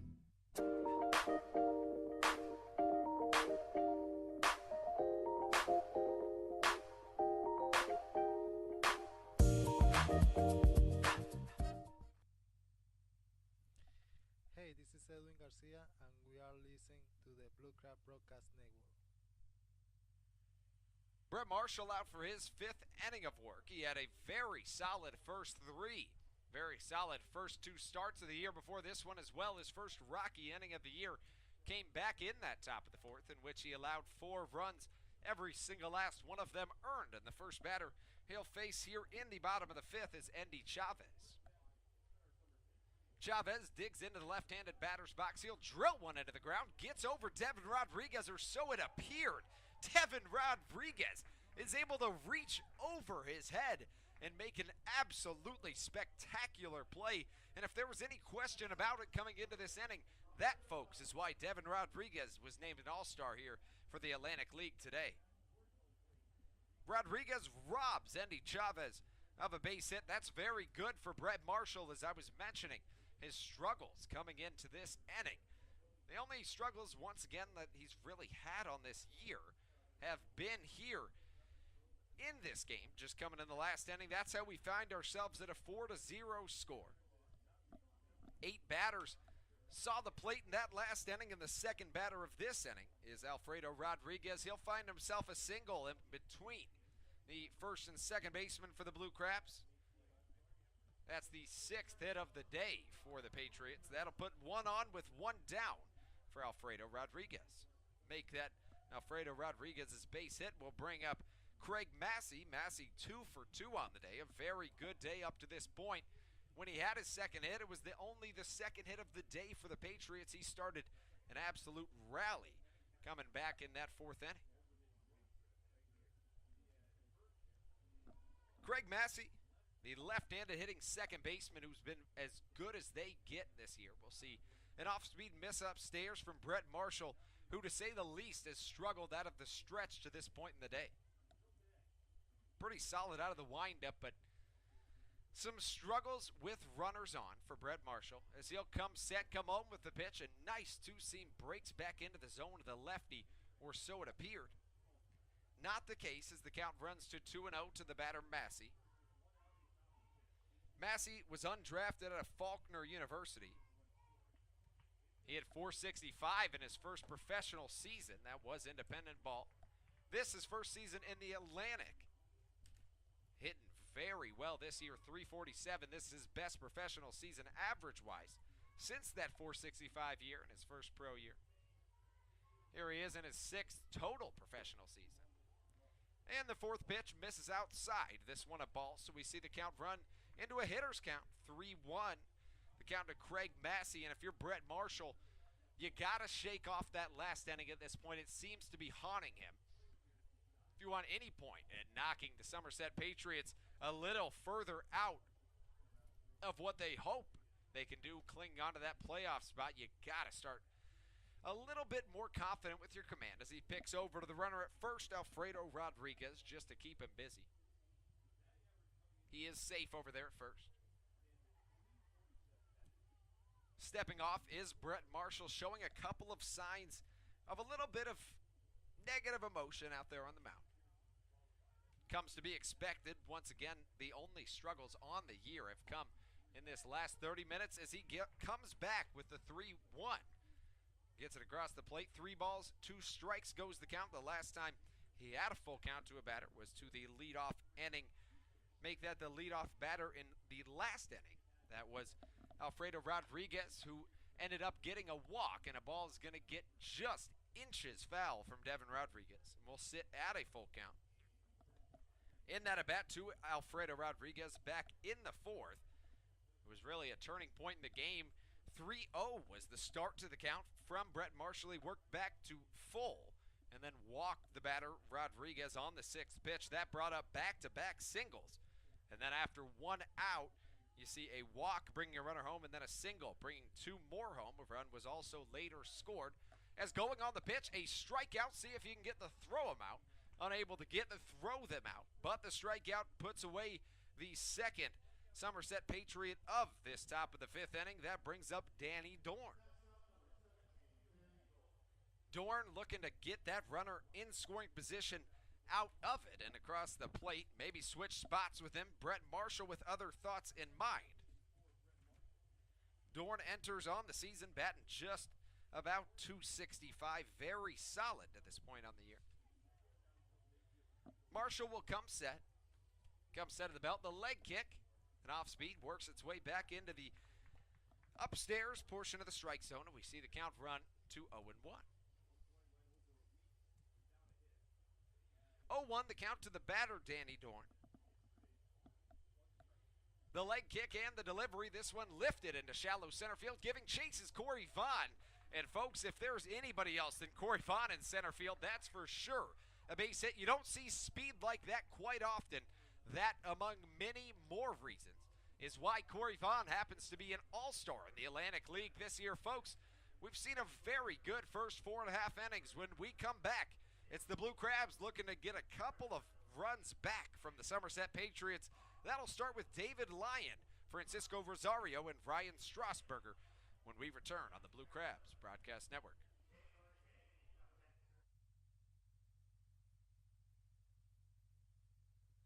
Hey, this is David Wayne Russo, and you're listening to the Blue Crabs Broadcast Network. Calling all Jedis, please report to Regency Furniture Stadium on July 28th for Star Wars Night as the Blue Crabs take on Long Island. This night will feature an appearance by Jedi Saber Combat and a post-game fireworks spectacular. For more information on this or other exciting events throughout the season, please visit our website at somdbluecrabs.com or you can call us at 301-638-9788. This is Brandon Compton, right-handed pitcher for the Southern Maryland Blue Crabs. Join our team every Friday home game as we honor those who serve our country by remembering everyone deployed. Every Red Friday, the team will wear red jerseys brought to you by Fairway Independent Mortgage Corporation. All active and former military members receive $5 tickets with their ID. For more information or to get tickets today, please visit us online at somdbluecrabs.com or call us at 301-638-9788.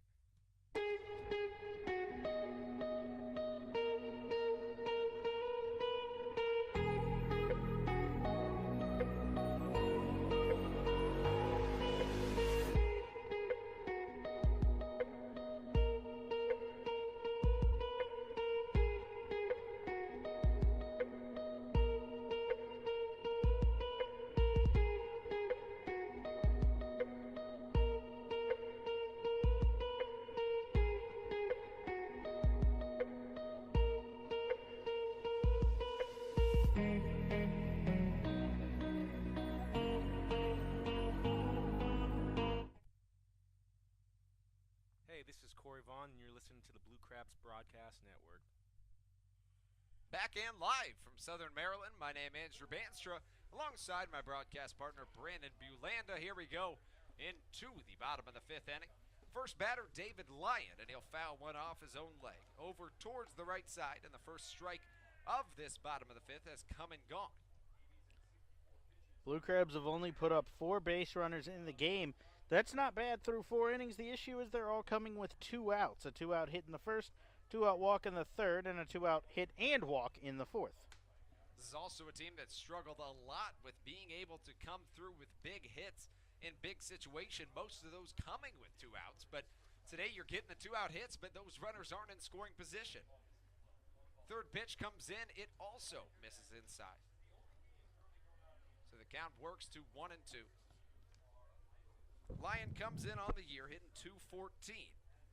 His lone at bat of this game came back in the third when he popped over to the first baseman Dorn as he'll drill one over to the right side. That one well foul though. But showing the power definitely was David Lyon. This inning we've got 8-9-1 due up for the Blue Crabs. David Lyon leads it off.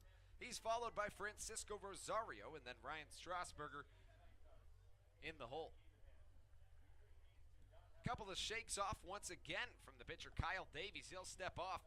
Doesn't seem like him and the pitcher make that the catcher Weisenberger on the same page. Glove over the head coming home with the 1-2. That one a weird chopper over to third. A very odd bounce, but an even better play by the third baseman Francoso. Brandon, what did you see there? Looks like it jammed Lyon a little bit. Might have broken his bat there. He ended up pushing it the other way. A lot of spin on that, heading towards the line. I thought Francoso was going to consider letting it go foul, but instead he bends down, bare hand fires across his body. A Chipper Jones-esque bare hand play coming up the line, and it was right on the money to the first baseman, Dorn. Kyle Davies gets a good play from his third baseman, Chipper Jones, his former teammate. Kyle Davies will miss way high and way outside. We see the count work to 1-0 to the second batter of the inning. Third base play, or solid third base play, excuse me, no new thing to Kyle Davies. You mentioned former teammate of Hall of Famer Chipper Jones. Rosario's going to see the second pitch from Davies, miss also outside. So 2-0 goes the count to the second baseman for the Blue Crabs. Davies out of the windup, another pitch, and the count runs to 3-0. So if you're the Blue Crabs, you saw your own pitcher with some command issues. Showing them in little instances has been Kyle Davies today. Fourth pitch looked to be a ball in Francisco Rosario's eyes. Tom Gandolfo didn't quite think the same, so 3-1 goes the count. The 3-1 pitch fouled right in between Rosario's legs. We see the count work from 3-0 to full. And that's been one of the keys for Davies when he has fallen behind any batters tonight. He's worked his way back into the counts. He's only walked 2 batters. Both of them have come with 2 outs. Rosario fouls one back into the netting, and the count sits at 3-2. Now the changing point in this game for the Patriots is when they had a 3-0 count. It worked back to full, and then they drew a walk. That led to their 4-run inning. Maybe the Blue Crabs can do the same. Here comes the pitch from Davies. Swung on and missed by the batter Francisco Rosario. And back-to-back Blue Crabs go down to lead off this bottom of the 5th inning. That was a weird top of the 4th, though. You think about that full count walk that was drawn to start it, and then the line drive to Edwin Garcia that he lost in the sun. You mix that in with the bare hand play from Garcia that looked like it might have been an out. Instead, it's an infield hit. And then the potential out at third that gets ruled as safe, and all of a sudden it's 4-0.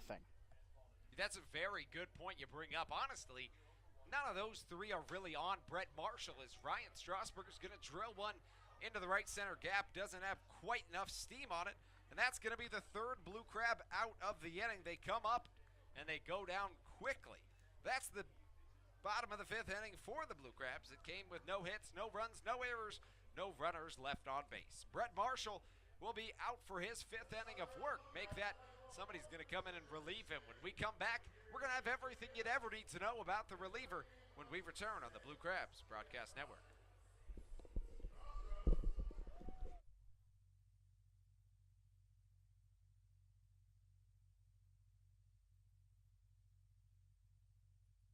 This summer. See them all on Wednesday, July 11th at the 2018 Atlantic League All-Star Game, presented by Good Samaritan Hospital Medical Center. The top players from the Liberty and Freedom divisions will take the field for the Midsummer Classic, as well as the pregame Dig Me Home Run Derby. Following the game, all fans in attendance will enjoy the biggest fireworks spectacular of the season.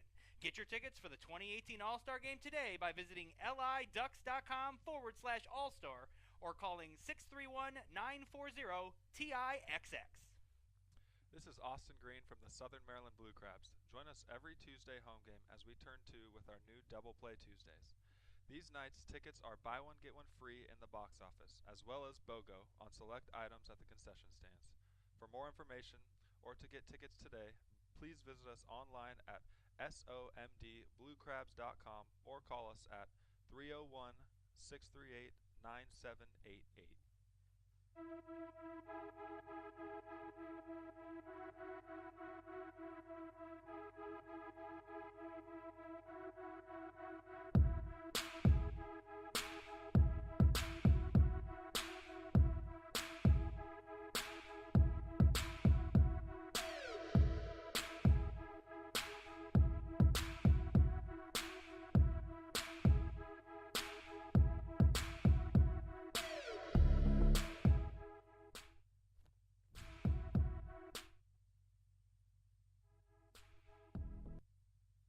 Hey, this is Drake Britton, and you're listening to the Blue Crabs Broadcast Network.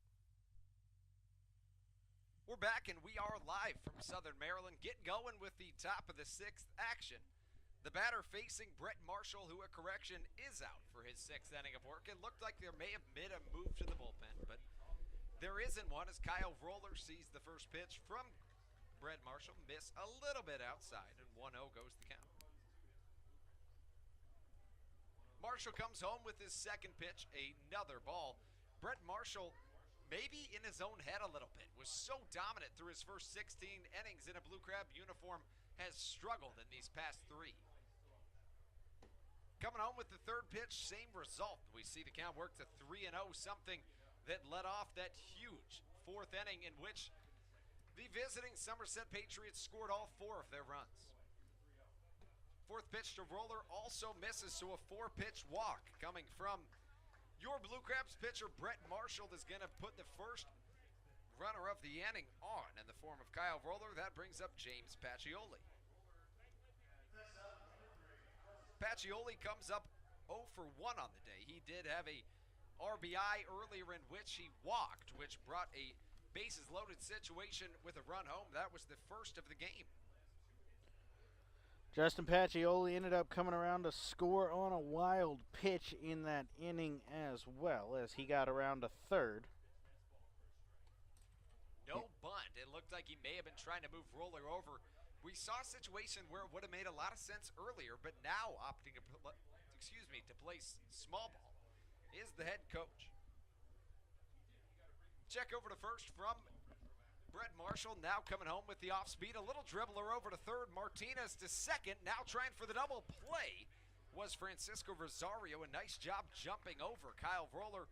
But a no-go is going to put a fielder's choice with 1 out and a runner on first. Justin Pacioli with great speed over at first. 9 stolen bases already on the season. He's 9 for 9 And then you mentioned the 35 stolen bases last year, 4th in the Atlantic League. Somebody to keep an eye on there. That's a good trade of Roller for Pacioli as far as speed is concerned for the Patriots. They'll take that every day. Now batting, Mike Francoso. He had a 2 RBI single that really broke this game open as far as it could be broken open with a 4-0 lead. His 2 RBIs made the score 3-0 at the time. 1 out with 1 on. That runner is standing over at first base. The count 1-0. To the batter, Mike Francoso. Coming on with it, and beautiful off speed. It's going to catch the outside corner off the fingers of Brett Marshall. Marshall gets his first strike of the at-bat. 1-1 the count. Quick ball game up to this point. Both pitchers working at a very fast tempo. Something that fielders really appreciate. Marshall coming home with the 1-1, misses downstairs. David Lyon up immediately. Pacioli took a hard secondary there. 2 quick steps. That's what caught Lyon's attention. But he ended up halting and holding at first. You mentioned earlier, last inning, how that 4th inning played out. It was very strange. You mentioned the walk. Yes, that's on Marshall, but then the maybe iffy base hits, we'll call them, as a ball's going to be drilled over to left field. Ryan Strasburger, a couple of steps back, a jump, and he'll put that one in the back of his glove for out number 2. But that ball carried a little bit further than I think Strasburger thought. He took 2 steps in and then started backtracking. That's what led to the jump. You're always told as a fielder, first step back and then work in. Strasburger didn't listen to that there and almost got burned on it, but ended up making the catch, so 2 down. Marshall trying to get through what I would assume to be his last inning here in the 6th. You'd have to think that Coach Frisbee would turn it over to the bullpen. We don't see any action yet. Would figure that we would see it in the bottom of this inning. Make that the top of the next. As a curveball's going to miss in the dirt. 1-0 goes the count, but to finish that thought, back in that 4th inning, you see the walk and then back-to-back base hits, one of them coming off of Edwin Garcia, missing it in the sun. The next, an infield single that may or may not have been a single. And then you also have a pass ball scoring run with the bases loaded. So a lot of things that not necessarily on Brett Marshall, but they do go towards ZRA. As a check over to first, just making sure that Pacioli's staying honest over there. Outside of that rocky 4th inning, you'd have to say Brett Marshall on cue with the rest of his season up to this point in the day. Blue Crab season, he was 2-3 in Sugarland, an ERA north of 5. That led to his release, but might have been a wake-up call for Marshall as he's really turned it around in his first 2 starts here. 1 run in 13 innings of work coming into play today. Maybe looking to make a second half run against those Sugarland Skeeters. They clinched the division last night. Sugarland will be headed to the 2018 Atlantic League playoffs. They were out of the playoffs last year, the Blue Crabs and the York Revolution, the 2 on the Freedom Division side. Sugarland takes the first half and will represent. So the only playoff spot left comes down to these Somerset Patriots and the New Britain Bees. 1.5 game lead for Somerset. They can extend it to 2 with a win in this game and the day off for New Britain. That would put them in a situation where they're 2 up with 3 to play. Blue Crabs trying to put a halt to that happening. Comes set, does Marshall coming home. Looks like he's going on the throw, does Pacioli. Garcia is going to gather it up and toss it across the infield to Rodriguez at first. That puts 3 outs in the inning to the 9-hole hitter, Adam Weisenberger. That puts us through 5.5 innings of baseball played.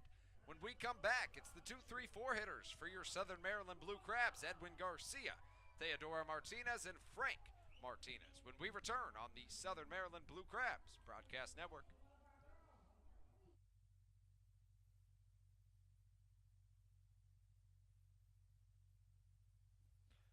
Hey, this is James Frisbee, and you're listening to the Blue Crabs Broadcast Network.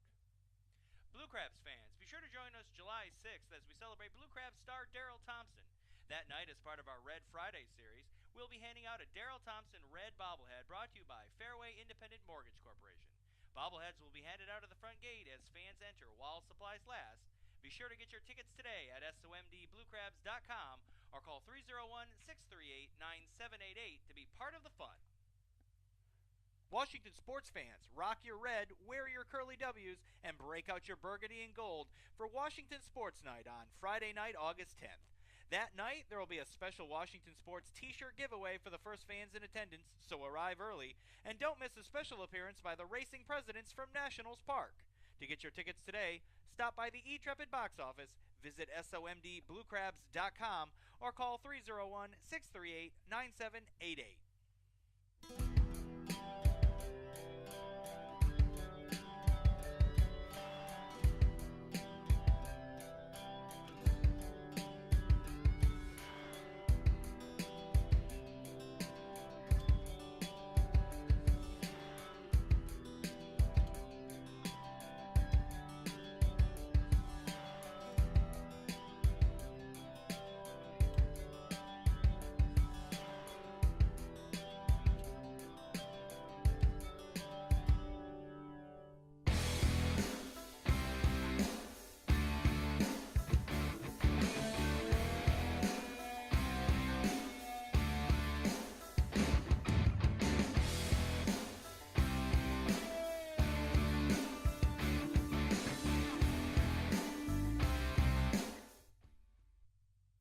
Hi, this is Ryan Chafee, and you're listening to the Blue Crabs Broadcast Network. We're through 5.5 innings in Southern Maryland. The score 5-0 in favor of the visiting Somerset Patriots. Edwin Garcia, the first Blue Crab to come up in this bottom of the 6th inning. He'll take ball number 1 outside off the hands of Kyle Davies, who's been very strong through his first 5 innings of work trying to change that. Is Garcia. He'll poke a ball down the right field line. Giving chase is Pacioli. That will get out of play and out of reach of Pacioli. So the count will run to 1-1 to Edwin Garcia. Garcia, last year's Blue Crab team MVP, has had a rocky season to say the least. This year, a little bit of a teeter-totter season as he started the season just around 260 through the first couple of months. In June, he was as hot as they come. But he struggled since after getting that average around 310. After he got to that mark, it's been downhill ever since, now sitting at 257. The 1-1 pitch crosses, no swing from Garcia, and we see the count work to 1 ball and 2 strikes. Kyle Davies, a former big leaguer for 8 seasons, spent a lot of that with the Braves and the Royals. Is the pitch a little chopper over to the right side. Garcia could dig this one out. A flip from Kyle Davies, who showed his ability to field his position all night tonight as a 1-3 putout puts away the first Blue Crab of this bottom of the 6th. And that brings up Frank Martinez, who's also been about as hot as they come. Kyle Davies' claim to fame, or so to say. As we talked about earlier, he gave up Alex Rodriguez's 500th career home run and also pitched against A-Rod when A-Rod was sitting at 599. Now, thankfully for Kyle Davies, you wouldn't want the claim to fame to give up both the 500 and 600th. He did not. Was in the minors for about 4 years before making it back up to the Yankees for 1 game in 2015. That was his final appearance up to this point. Teodoro Martinez steps in. You'll see the count run to 0-1 from Davies. Davies has been struggling to get on the same page as his catcher, Adam Weisenberger, all evening. A step off after a couple of shakes off.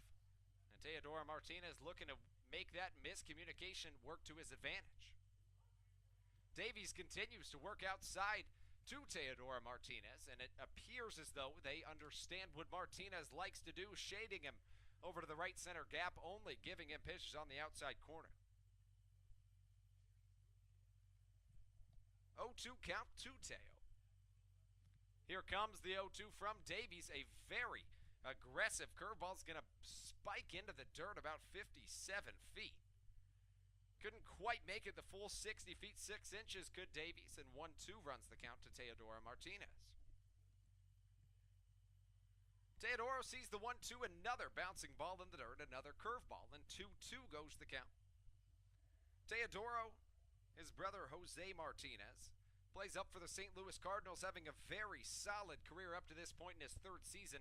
A career .308 batting average. If he continues that, he's going to be quite the player to come. Is that first baseman for the St. Louis Cardinals. As 2-2 goes the count to Teo. Their father also had some success in the major leagues. Carlos Martinez, a .258 batter in 7 seasons. Teo here at Southern Maryland's going to drill one in the right center gap. That spells extra bases as a diving Julio Bourbon isn't able to get it. That could be 2, maybe 3. Teodoro winds up stopping at second, but a big one-out double into the right center gap, escaping the reach of Julio Bourbon for Teodoro Martinez. If he can continue what he's been able to do at Southern Maryland, he may join the ranks of his brother and his father. I love watching Teodoro round second. He always throws on the brakes and waving his arms in a windmill motion like he's trying to stop all the momentum, even when he just pulls in standing like he did just now. It's one of the most fun guys to watch that we've seen. We've mentioned that a couple of times throughout the year. You love the passion and just the excitement and the fun he brings to the game as Frank Martinez gets one over into very shallow left. Shortstop Alfredo Rodriguez is able to put that away. And we see the count go to 2 outs for these Southern Maryland Blue Crabs, trying to get that runner in. As a little break for Julio Bourbon to tie his shoe out in center. We'll have Devin Rodriguez holding up just a little bit before he gets to face off against Kyle Davies. A visit at the mound and a call down to the bullpen. A little bit of a surprise as we see Kyle Davies very strong through these 6 innings. We'll make sure that that's not a bullpen change before we go off air, and it is. So Kyle Davies exits with just 3 hits allowed on the day. He blanked the Blue Crabs through 5 2/3 innings. A little bit of surprise that he's being pulled off the mound, but for the Patriots, you're looking to make a playoff push. Any question to that destiny is going to make a pitching change. That's why we've got one, a big lefty on his way to the bump. We'll get you everything you'd ever need to know about him when we return on your Southern Maryland Blue Crabs Broadcast Network.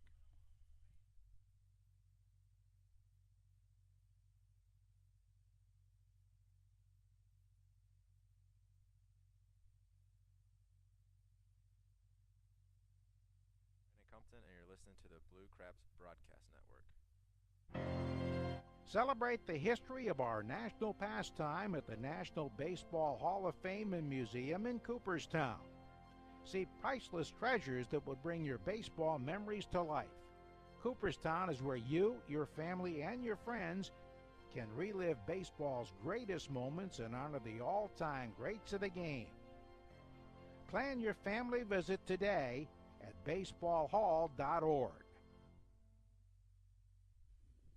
Be sure to bring your furry friends out to the ballpark with you on July 22nd for our second of 3 Bark in the Park series. This day will feature a Blue Crabs themed dog leash giveaway brought to you by 98.7 WMZQ with a special performance by Avenue Disc Dogs. To secure your seat today, visit us online at somdbluecrabs.com or call us at 301-638-9788.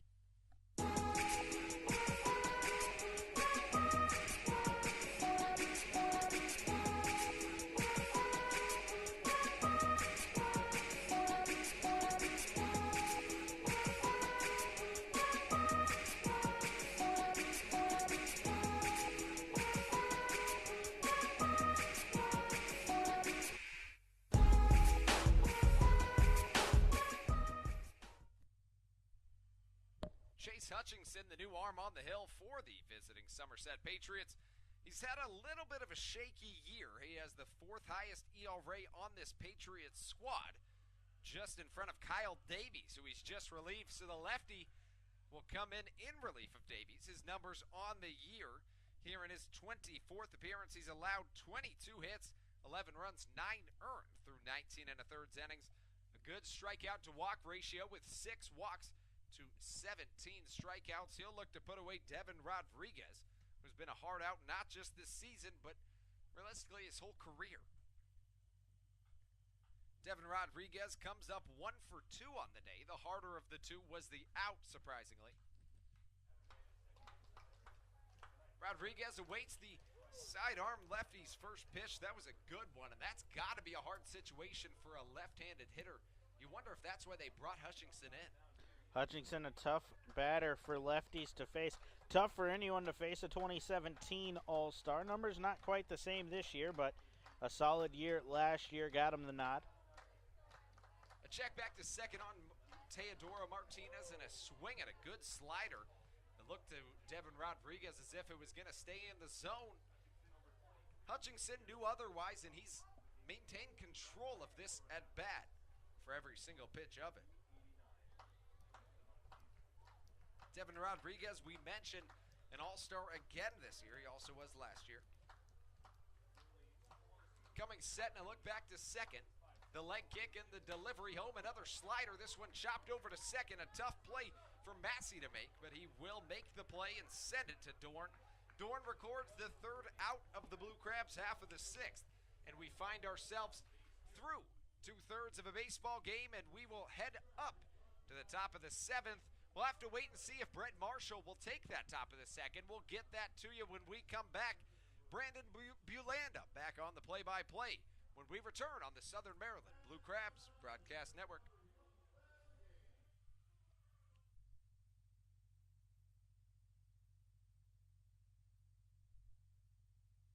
Blue Crabs fans, every season we can't do it without you, so on Sunday, September 16th for the regular season finale, it's Fan Appreciation Day. This night will feature a special t-shirt giveaway, as well as a pre-game team autograph session and post-game Kids Run the Bases. Stop by the Regency Furniture Stadium box office, call 301-638-9788, or visit somdbluecrabs.com today to get your tickets. Hey kids, are you ready to be a superhero? Join us September 1st for Superhero Night, presented by Pump It Up of Waldorf. This night you will receive your very own superhero cape to help Pinch and the Blue Crabs defeat the Road Warriors. The night will also feature a post-game fireworks spectacular. Get your tickets today at somdbluecrabs.com or call us at 301-638-9788.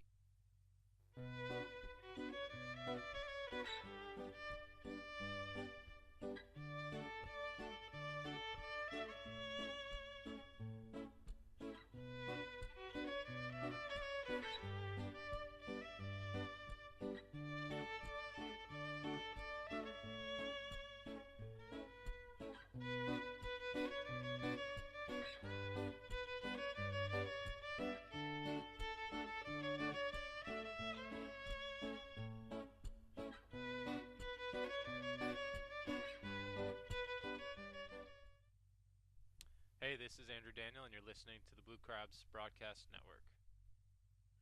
4-0 Somerset leads here as we head to the seventh. Top of the order, due up. Julio Bourbon leads it off.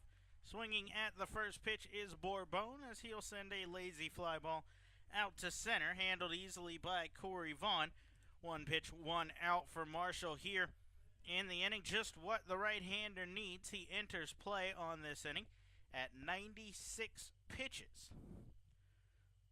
So a pretty long leash for 96 pitches, in my opinion, here from the Blue Crabs, as nobody is up and warming yet.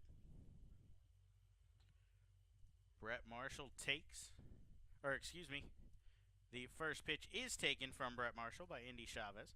1 ball and no strikes, the count to Chavez, who swings here a high chopper off the infield grass. That's going to bounce over the head of Rosario and into the outfield. He had to leap at the last second, but it gets up over his head, and that's going to be ruled a hit for Indy Chavez, his first of the game, as he's now 1 for 4 on the night. So a tough break there on the hit, as Marshall allows the second man in the inning to reach. And now Alfredo Rodriguez digs in, 1 for 2 with a walk and a run scored. Rodriguez swinging on the first pitch. He sees a towering pop-up towards the Blue Crabs dugout. Frank Martinez will get to the rail and lean over, but that'll get out of play. And the count will go to no balls and 1 strike on Rodriguez.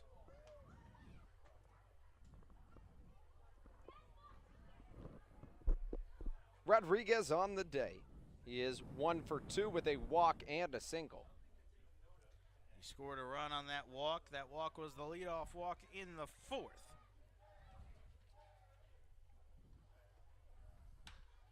Chopper towards second. Can they turn to Rosario Garcia Rodriguez? And a tailor-made 4-6-3 double play gets Marshall out of the inning. Pitch number 101 on the night is a twin killing and retires the side here in the 7th. We're ready to stretch here in Southern Maryland. No runs, 1 hit, no errors, nobody left on base in the top half. Blue Crabs will look to rally in the bottom half of the inning. Corey Vaughn, Craig Maddox, David Lyon, when we return to the Blue Crabs Broadcast Network. Dr. Milu and the courteous and professional staff at Cancer and Blood Disorders Treatment Center in Waldorf want you to know that for cases of cancer and blood disorders such as anemia, leukemia, and lymphoma, you don't have to travel all the way to D.C. or Baltimore to get high-quality, compassionate care close to home. Established in 1995, Cancer and Blood Disorders Treatment Center offers expertise, experience, and the highest standards needed for successful treatment of cancer and blood disorders. Dr. Milu is excited to be a part of the Blue Crabs family as the new sponsor of the Silver Sluggers program and games for the 2017 season. For more information or to schedule a consultation, call 301-638-1007 or visit cancerandblooddisorderscenter.com. This is Devin Rodriguez from the Southern Maryland Blue Crabs. Join us every Tuesday home game as we turn to with our new Double Play Tuesdays. These nights, tickets are buy one, get one free in the box office, as well as buy one, get one on select items at the concession stands. For more information or to get tickets today, please visit us online at somdbluecrabs.com or call us at 301-638-9788.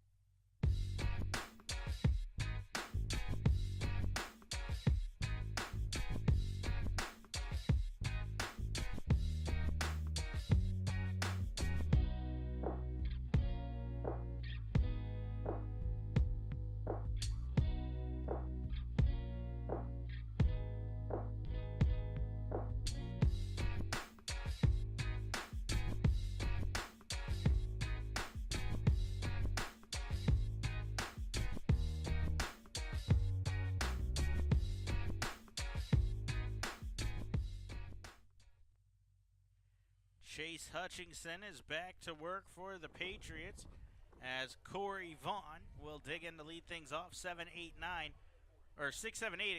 due up for the Blue Crabs as Hutchinson will work into a second inning and gets a fastball across the outside corner for a called strike to Vaughn.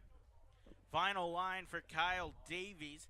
5 2/3 inning. He allows just 3 hits, no runs, walks 2, and strikes out 3. A dominant performance for the former big leaguer, showing a little bit of why he was once such a high prospect in the Atlanta Braves organization and why he got so many starts at the big league level. 0-2 the count to Vaughn as Hutchinson to this point is showing why he was an all-star last year. He made Devin Rodriguez look foolish, and that's something that's very tough to do. Vaughn takes here, and the count goes to 1 ball and 2 strikes. We mentioned Davies' highly touted prospect. He was ranked as high as 53rd in Baseball America prior to the 2005 season as a prospect. He lost his prospect status after making his big league debut that year.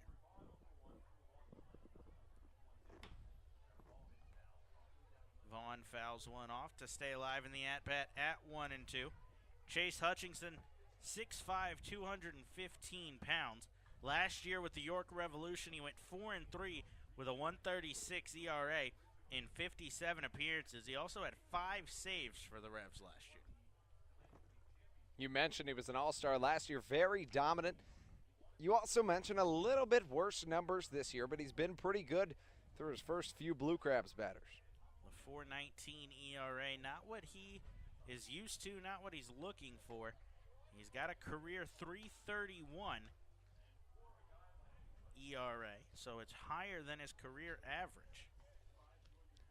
He was absolutely dominant in 2013 in Double-A Binghamton with the Mets, back when they were the Binghamton Mets, since the Binghamton Rumble Ponies. But he was 3-2 with a 1.61 ERA and averaged over a strikeout an inning in 45 appearances that year. He's run the count full to Vaughn here, as he'll have to give Corey Vaughn a fastball. Whether it's in the zone or not remains to be seen. Vaughn worked the count full in his last at-bat and drew a walk. See what Hutchinson does here as the southpaw comes set at the chest. Kicks and delivers. That pitch misses inside. And Vaughn is aboard with his second walk of the game, showing a little bit of patience here, Andrew. Yeah, you could tell he was really trying to work the count. He saw a lot of pitches, fouled off a lot of balls in that count. He's a guy that you've said so many times, and you say it so accurately, that he's really just a professional fastball hitter. If he can get that pitch, he'd love it. If he doesn't get it, he'll foul it off until he gets it. He didn't get it, so he'll find himself at first. Stolen base situation, maybe? We'll see if maybe Vaughn is on the move. He's second on the team with 6 stolen bases. Down 4, though, with a lefty on the hill. I imagine they're likely holding as Craig Maddox digs in. Swinging on the first pitch was Maddox and swung through 0-1. Infield does have that lefty shift on Maddox, but Hutchinson will no doubt be looking for a double play ball. Hutchinson much more effective against right-handed hitters than he is. Make that the other way. He's much more effective against left-handed hitters than right-handed. Vaughn off to second here. On the year, Hutchinson allowing just a .200 batting average. That's good for 5th best on the team against left-handed hitters.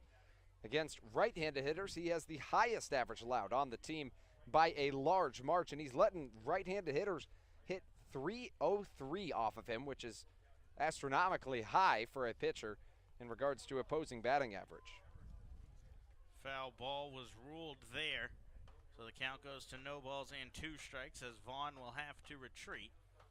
So Hutchinson got that lefty-lefty matchup, comes set, looking for the strikeout. Staring down, Vaughn now kicks and delivers and swung on and missed as Maddox goes down on strikes. Hutchinson picks up his first strikeout and the first out here in the bottom of the 7th.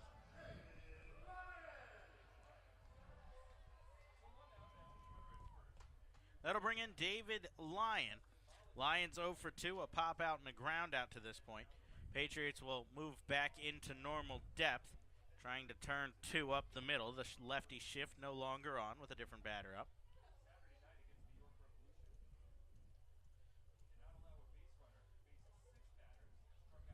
Hutchinson's first pitch to Lyon, a changeup right on the outside corner. Doing a nice job of mixing up speeds to this point is Hutchinson. You're exactly right, mixing up speeds, types of pitches, and also location. You saw that right off the bat against Devin Rodriguez as he comes first with a fastball inside and then a dirty slider working its way outside. So very good job keeping the Blue Crabs on their heels at this point. 0-1 the count to Lyon as Hutchinson comes set. Looks at Vaughn, now kicks and delivers. Lyon off the end of his bat will foul this one off. And the count goes to no balls and 2 strikes. And you can see that this pitcher, Hutchinson, really has the Blue Crabs on their heels, and that David Lyon, for example, in that at-bat had really pulled his front shoulder as far out as you can. That's the last thing you want to do as a hitter, but when you don't know where the pitch is coming and how fast it's coming, like you don't with Hutchinson, it can be very hard to gauge when to start your swing. 0-2 the count as Hutchinson readies now. Kicks and delivers. Lyon with a chopper towards first. Dorn will pick it up, tag the base, and now fire to second. Vaughn's in a rundown. Running him down is the shortstop Rodriguez, and he'll lay the tag on him for a double play to retire the side. It'll go down as a 3-6 double play. And Hutchinson gets the ground ball he was looking for. No runs, no hits, no errors, nobody left on base in the 7th. We head to the 8th. Patriots still hold a 4-0 lead, and they'll send the 4-5-6 to the plate when we return to the Blue Crabs Broadcast Network. Hey, this is Shane Watson, and you're listening to Blue Crabs Broadcast Network. Blue Crabs fans, Vicelli Pizza, known to have the best pizza in town, is offering you 20% off your order. That's right, 20% off. Just use code 779 to take advantage of this limited time offer. Vicelli offers pizzas, pastas, subs, wings, salads, and more. You can place your order for pickup or delivery online at Vocelli Pizza, VOCELLI.com, or call 301-705-5858, as well as visiting Vocelli Pizza at their Waldorf location, 11850 Park Waldorf Lane. Vocelli Pizza, delivering classic Italian quality. Shopping for groceries in a clean, friendly store? That's smart. Shopping for groceries in a clean, friendly store and saving some money while you're doing it? That's wise. At Wise Markets, you'll find all your favorite brands, prices you'll appreciate. That means more meat for less money, more dinner for less dinero, and more milk for less moolah. Stop by a Wise Market today. Eat better, spend less. That's wise.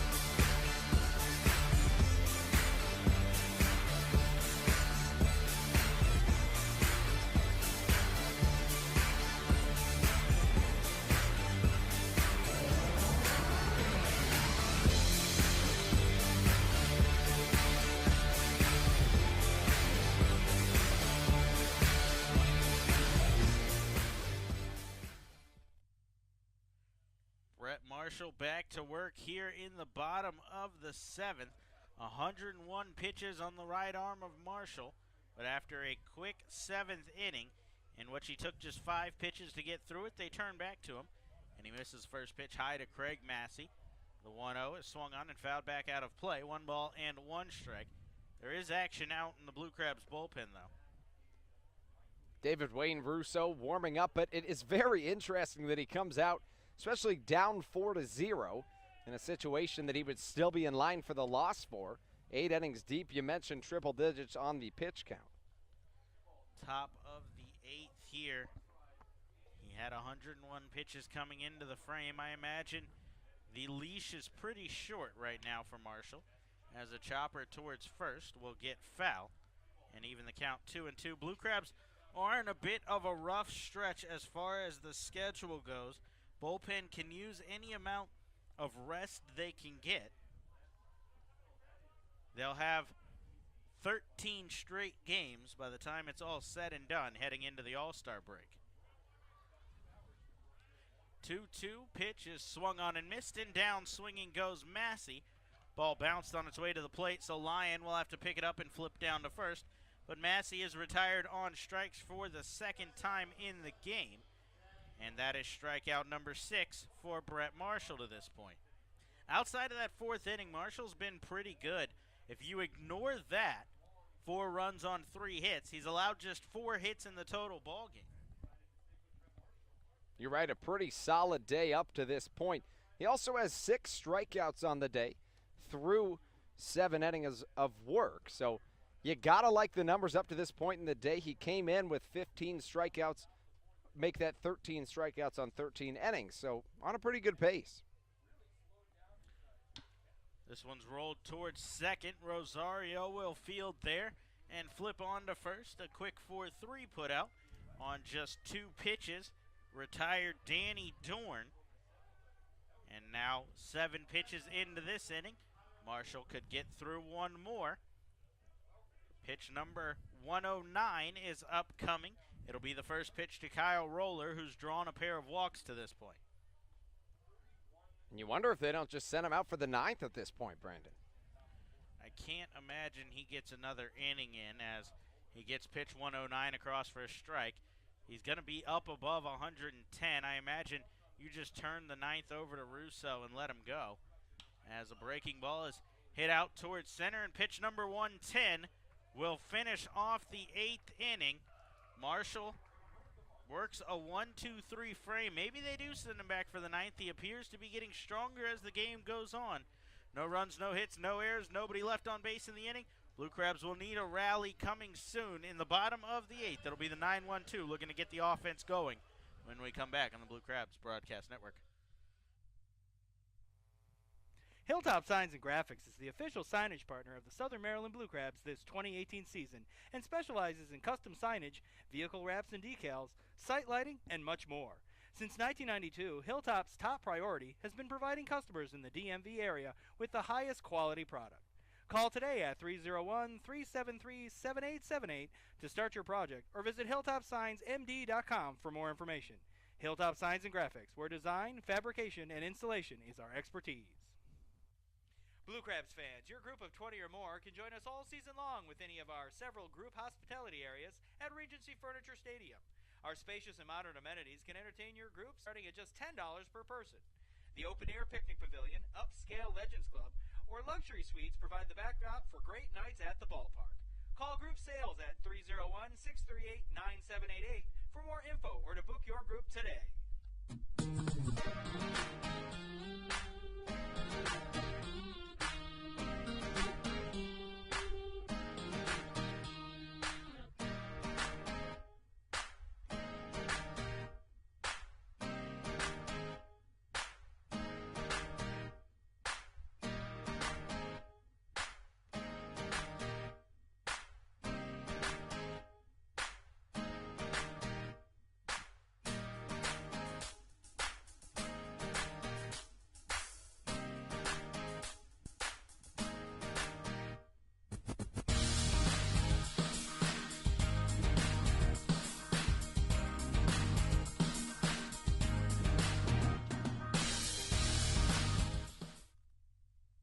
As we head to the bottom of the 8th, Blue Crabs trail 4-0.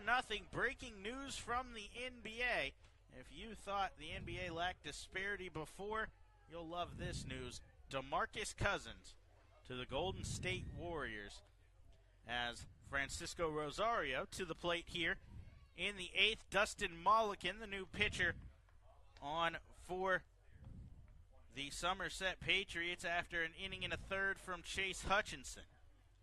So Boogie Cousins joins an already all-star team as the 1-0 pitch misses. 2 balls and no strikes to Rosario. You're looking at a starting 5 of Steph Curry, Klay Thompson, Kevin Durant, Draymond Green, and DeMarcus Cousins.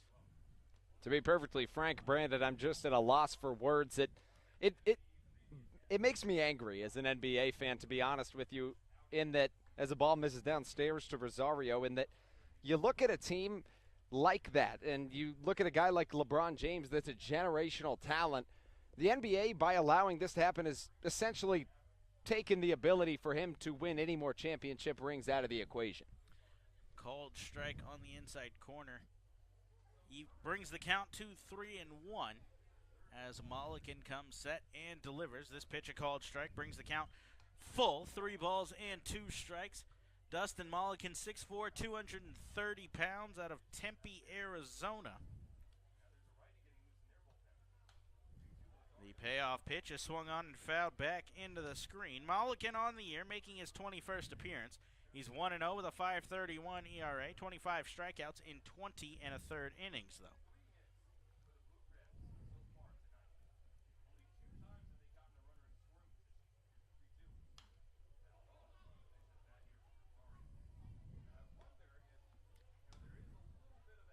I've talked about it before, Andrew. What are you going to do if someone does this? What if LeBron takes a 1-year, $1 million deal so that you can build around him? As Mulliken sets for the payoff pitch, kicks and delivers. This one misses, and the leadoff man is aboard with a walk. There's nothing you can do if somebody has made enough money or is content with the money. There's nothing you can do if they want to build a super team and take pay cuts like Cousins just did with a 1-year, $5 million. He could have easily signed a $100 million contract with relatively anybody, but clearly DeMarcus Cousins wants a ring. It's unprecedented that somebody would take such a massive pay cut to join a team. It's respectable as pitch. Number one's going to make that catch the outside corner to Strasburger. It is respectable if you're DeMarcus Cousins, but it just makes me mad as an NBA fan, Brandon. It really kind of ruins the game when one team is able to dominate like that. 0-1 pitch right there as the count goes to no balls and 2 strikes. And here's my trivia question for you tonight. can Adam Silver, like David Stern, Silver's predecessor, how he vetoed the Chris Paul trade to the Los Angeles Lakers as a ground ball's hit to second. Chopper 6-4 on to first in time for the 6-4-3 double play. And any momentum the Blue Crabs might have had after that leadoff walk is taken away with the twin killing.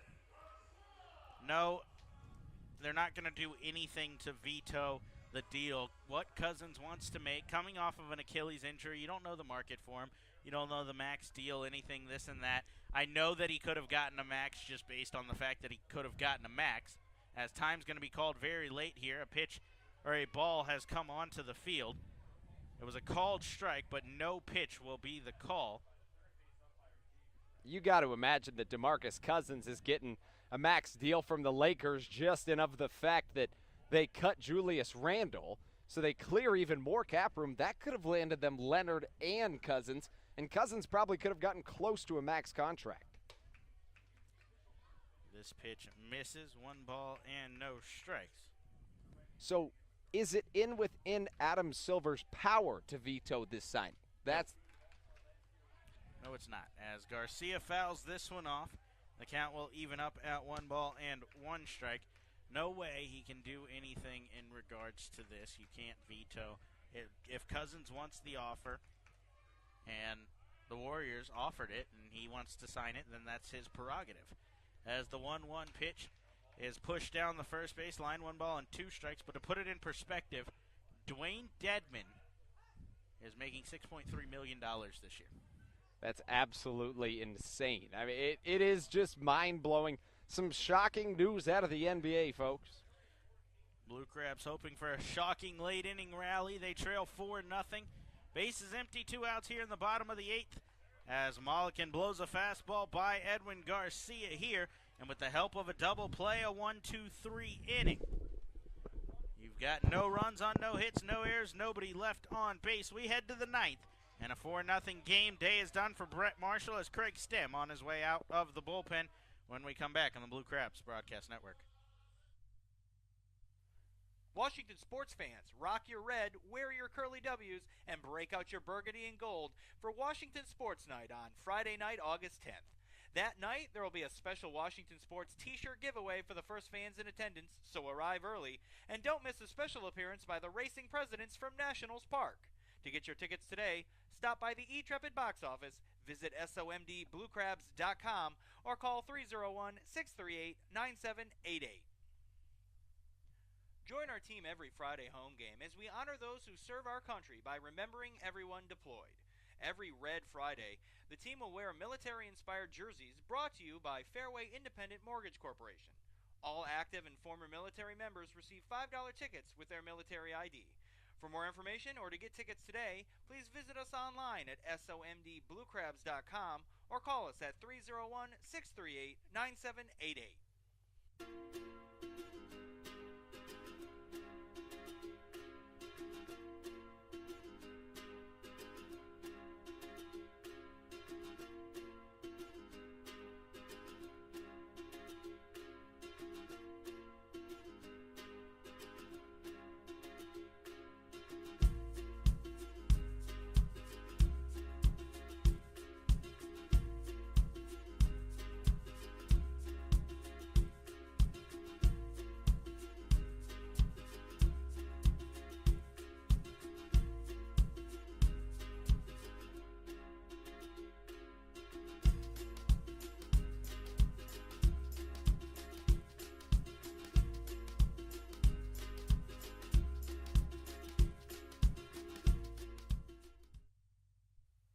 Hey, this is Cody Epley, and you're listening to the Blue Crabs Broadcast Network.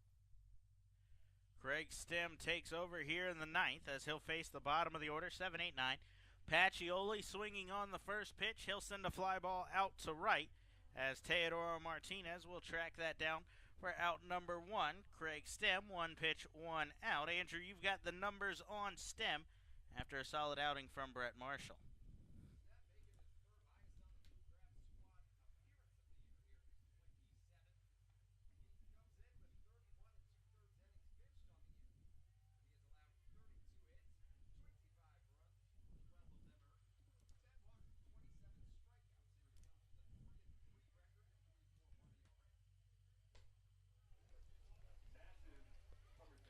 Stem's first pitch here misses. 1 ball and no strikes. Sorry, Andrew. It looked like the mic might have come unplugged a bit there, as the 1-0 upcoming evens the count. So run through Stem's ERA for me one more time.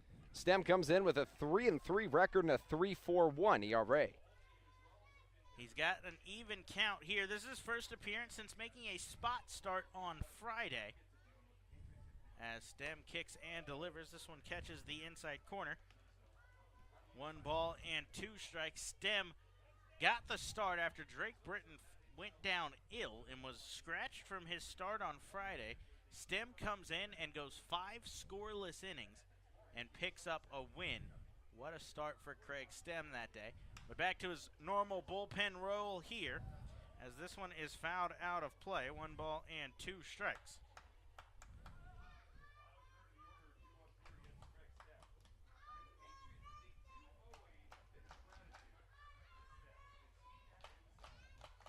Frankly, I'm still at a loss for words about what we were talking about last inning, Brandon. If you missed it, DeMarcus Cousins signs with the Golden State Warriors, takes probably the biggest pay cut in NBA history, taking a $5 million deal. As this one is swung on and foul tipped. Continuing to battle is Francoso. Alexis Ajinka and Aaron Baines are now making the same amount of money as DeMarcus Cousins. As arguably the best center in the National Basketball Association. But talk for a different day, I guess, as the 1-2 from Stem, breaking ball is hammered into the Somerset dugout. Let's hope everyone is okay over there. I'm not convinced that they are. That looks like it might have caught a fan. They're quickly signaling over. That's something you never want to see in a baseball game. Our netting extends pretty far here at Southern Maryland. It can't extend that far where the fan happened to be sitting. That's the last thing you like to see. Our best wishes for her. 1-2 pitch, a fastball misses up and away. 2 balls and 2 strikes. Francoso with a 2 RBI single. Back in the 4th inning. That plated Craig Massey and Danny Dorn. As swung on and missed here from Francoso. The ball get away from Lyon. He'll chase him down and lay the tag on him. A great start for Brett Marshall. The final line for Marshall. 8 innings, 7 hits, 4 runs all earned. He walks 4 and strikes out 6. He just hasn't gotten the support from his team today offensively. Still 3 outs to work with to get those runs back when we come back in the bottom of the 9th, assuming Stem can end this inning unscathed. He's got the number 9 hitter in Weisenberg up. He's 0 for 3 and takes the first pitch for a called strike, 0-1.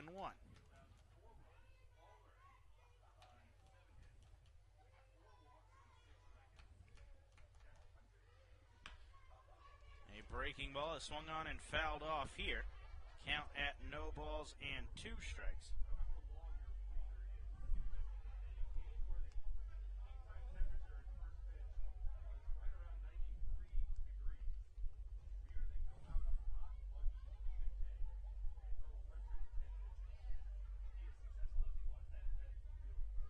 See if Stem can put him out here.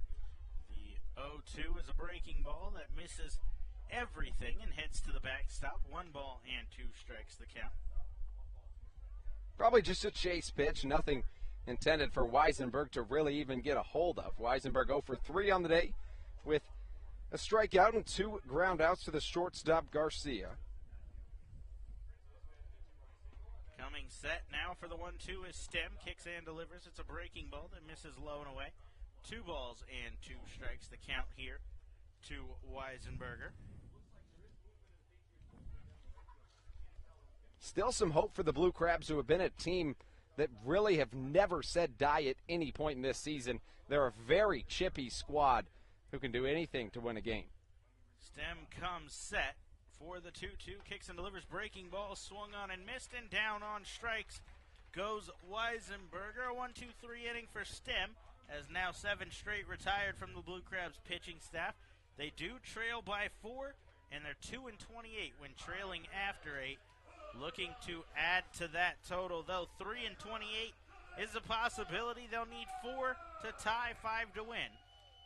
And the 3-4-5 will look to do it when we come back on the Blue Crabs Broadcast Network. Friday night, July 20th, we celebrate our favorite blue furball, Pinch, with his very own brace face bobble belly, brought to you by Waldorf Orthodontics. This one-of-a-kind giveaway will only be available at the front gates while supplies last, so make sure you get there early to see the Blue Crabs face the Lancaster Barnstormers. To ensure your seat today, visit somdbluecrabs.com or call us at 301-638-9788. TN Bose Heating and Air Conditioning is proud to present Fans for Our Fans at Regency Furniture Stadium once again this 2018 season. When the temperature at game time is expected to be a scorcher, TN Bose will do what they do best, keep you always the right temperature, by providing hand fans to the first 200 guests entering the stadium that day. Learn more about their technologically advanced AeroSeal duct sealing procedure online at tnbose.com. TN Bose for all your air conditioning and heating needs. Blue Crabs fans, your group of 20 or more can join us all season long with any of our several group hospitality areas at Regency Furniture Stadium. Our spacious and modern amenities can entertain your group starting at just $10 per person. The open-air picnic pavilion, upscale Legends Club, or luxury suites provide the backdrop for great nights at the ballpark.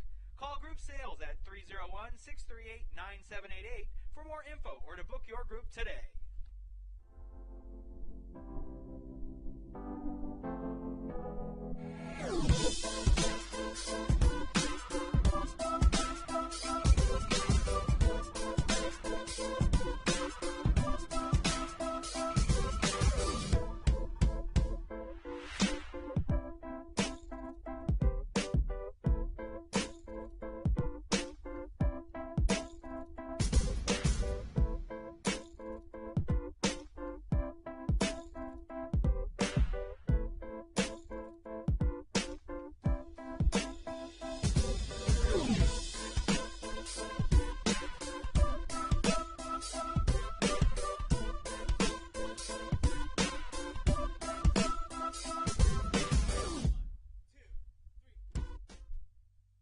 Hey, this is Sam Runyon, and you're listening to the Blue Crabs Broadcast Network.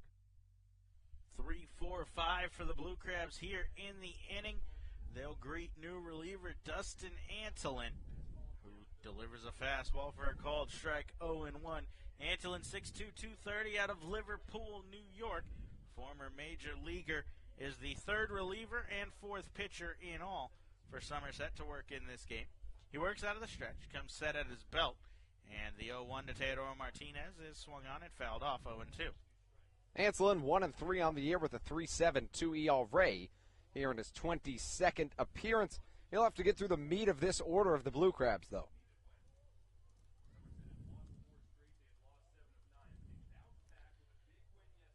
The Patriots could take a 2-game lead with 3 to play in their division if Antolin can do his job here in the ninth, as he just misses a fastball low, and the count goes to 1-2 strikes. Teodoro's seen a big shading in the outfield over towards right field. He sees a major gap down the left field line right now. See if he exploits it.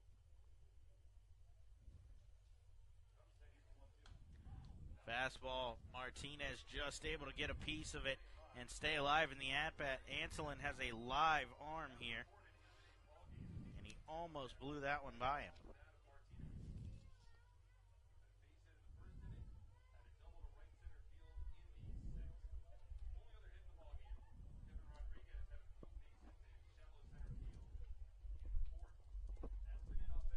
Antolin set for the 1-2. Kicks and delivers, spikes a breaking ball here. And the count goes to 2 balls and 2 strikes. We know Teodoro is a tough strikeout here at home. He's had a fantastic year here at Regency Furniture Stadium. Much like his predecessor, Antolin struggles very much against the opposite-handedness. When it comes to batters, left-handed batters hitting .417 against him. Check swing, and he does go around, says the home plate umpire Gandolfo. So down on strikes goes Teodoro Martinez as out number 1 in the inning and the 6th strikeout of the day for the Patriots. Now Antolin will have to face a left-handed batter. Devin Rodriguez will look to spark something here. Frank Martinez, Devin on deck. Is a switch hitter. Frank Martinez, is batting. Rodriguez is on deck. So switch hitting, batting from the left side is Martinez. And then Rodriguez due next. So you've got a switch, a lefty, and then a righty in Vaughn, and a lefty in Maddox. Maddox way down there. If everybody can get on in front of him, serves as the tying run. Martinez took a swing to try to tie the game right there as he tried to hit one out of the park, but instead falls behind or evens the count at 1-1. We mentioned it earlier, one of the most principled guys in the Atlantic League. Second time on the night, he's taken a big swing out of his shoes. Fouls this one off, and the count goes to 1 ball and 2 strikes. Andrew, is Martinez pressing a little bit here, trying to get something going, as he struggled a bit in the last couple of games?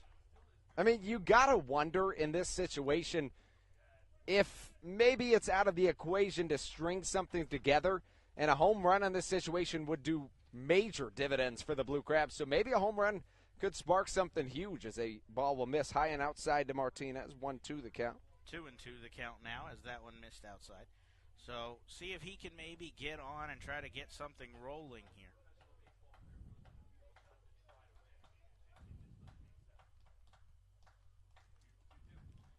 2-2 is swung on and missed, but that's going to get by the catcher. Weisenberger will try to chase it down, but not in time, as Martinez is aboard with a dropped third strike. It sounded like the Blue Crabs got some energy off of that. That's one of those freak plays in baseball that can also give you some momentum. So, mentioned 417 are left-handed hitters batting against Antolin, and that brings up another lefty, Devin Rodriguez.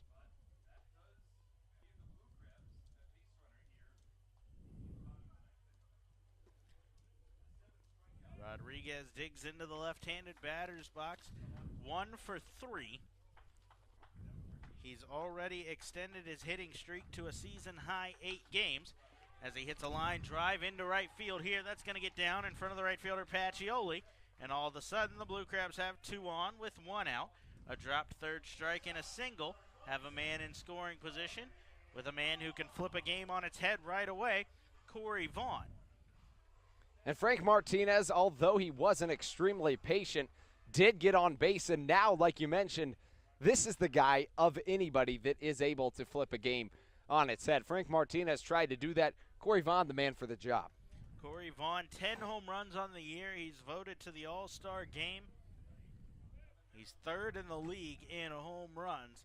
He's got 24 RBIs, which rank him 2nd on the team to this point as well. Looking to add to that tally as Antolin comes set. The Patriots outfield giving much respect to Vaughn as he tries to jump on a first pitch fastball and fouls it back into the netting. Right on that one. I've never seen anybody foul more pitches back into the net straight back than Corey Vaughn does. He is on just about everything. You're exactly right. He doesn't miss much. He's such a good hitter with one of the best eyes you're going to see, not just here in the Atlantic, but in baseball. Just a phenomenal hitter to watch. Fastball catches the outside corner, and the count goes to no balls and 2 strikes. Just in case the Blue Crabs have got some action going out in the bullpen here as a right-hander has gotten up to throw. See if maybe they can get something rolling here and have some need for somebody in the 10th.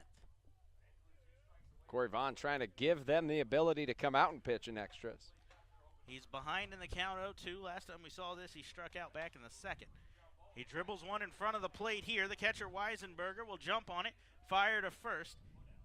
Just in time to get Vaughn, but the runners do advance, so now 2 in scoring position and 2 outs with Craig Maddox stepping up to bat as the last hope for the Blue Crabs in the game. Maddox 0 for 3, a pair of strikeouts and a flyout.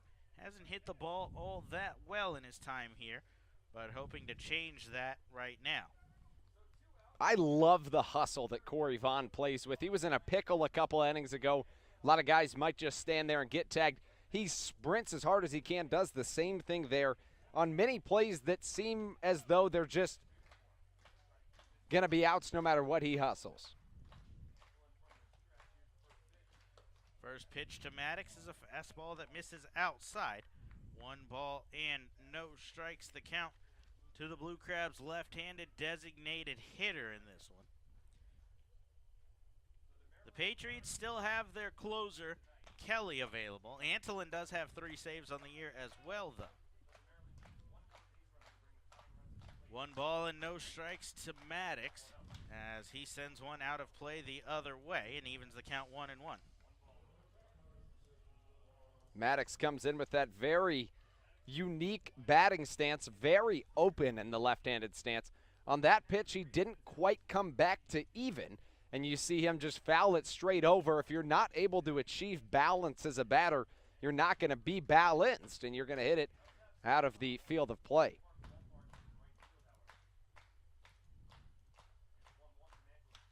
Maddox shoots one towards short. A backhanded play from Rodriguez. Long throw across. Beats Maddox by a step. And that will do it here in the ball game. A great play for Alfredo Rodriguez. Will end the inning. No runs on 1 hit. No errors. 2 left on base for the Blue Crabs. And they are shut out by the Somerset Patriots. Final score 4-0 here. A great outing for Kyle Davies. He goes 5 2/3, gives up just 3 hits, walks 2 and strikes out 3. Brett Marshall gave up all 4 of the runs in the 4th inning, but overall a solid night for him. He'll drop to 2-1 though as he takes the loss. Davies goes to 2-3. Marshall 8 innings. He gave up the 4 runs, 7 hits, 4 walks, 6 strikeouts. So a solid night for him, but he will take his first loss as a member of the Blue Crabs. And a big win for the Patriots. Their magic number sits at just 2. They'll have a chance to clinch tomorrow. A win tomorrow and a loss by the New Britain Bees, and the Somerset Patriots will return to the Atlantic League playoffs. And the Blue Crabs looking to avoid just that. If you look at it realistically from a talent standpoint and a record standpoint, maybe even just 10 days ago, the Patriots appear to be the better team.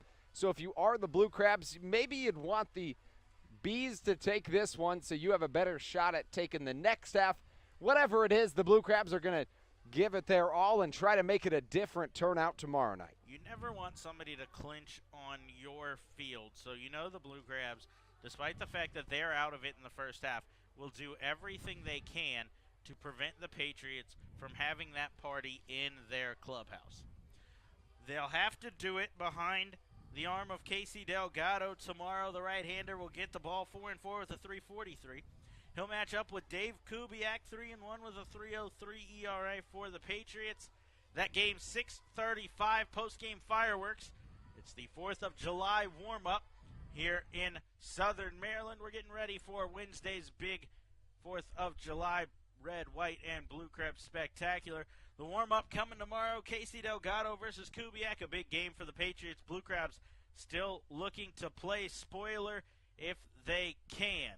That game, 6:35, will be back here on the Blue Crabs Broadcast Network, 6:30. Final score here, 4-0 in this one. Patriots shut out the Blue Crabs. For my broadcast partner, Andrew Banstra, I'm Brandon Bulanda. We'll see you tomorrow night, 6:30, right here on the Blue Crabs Broadcast Network.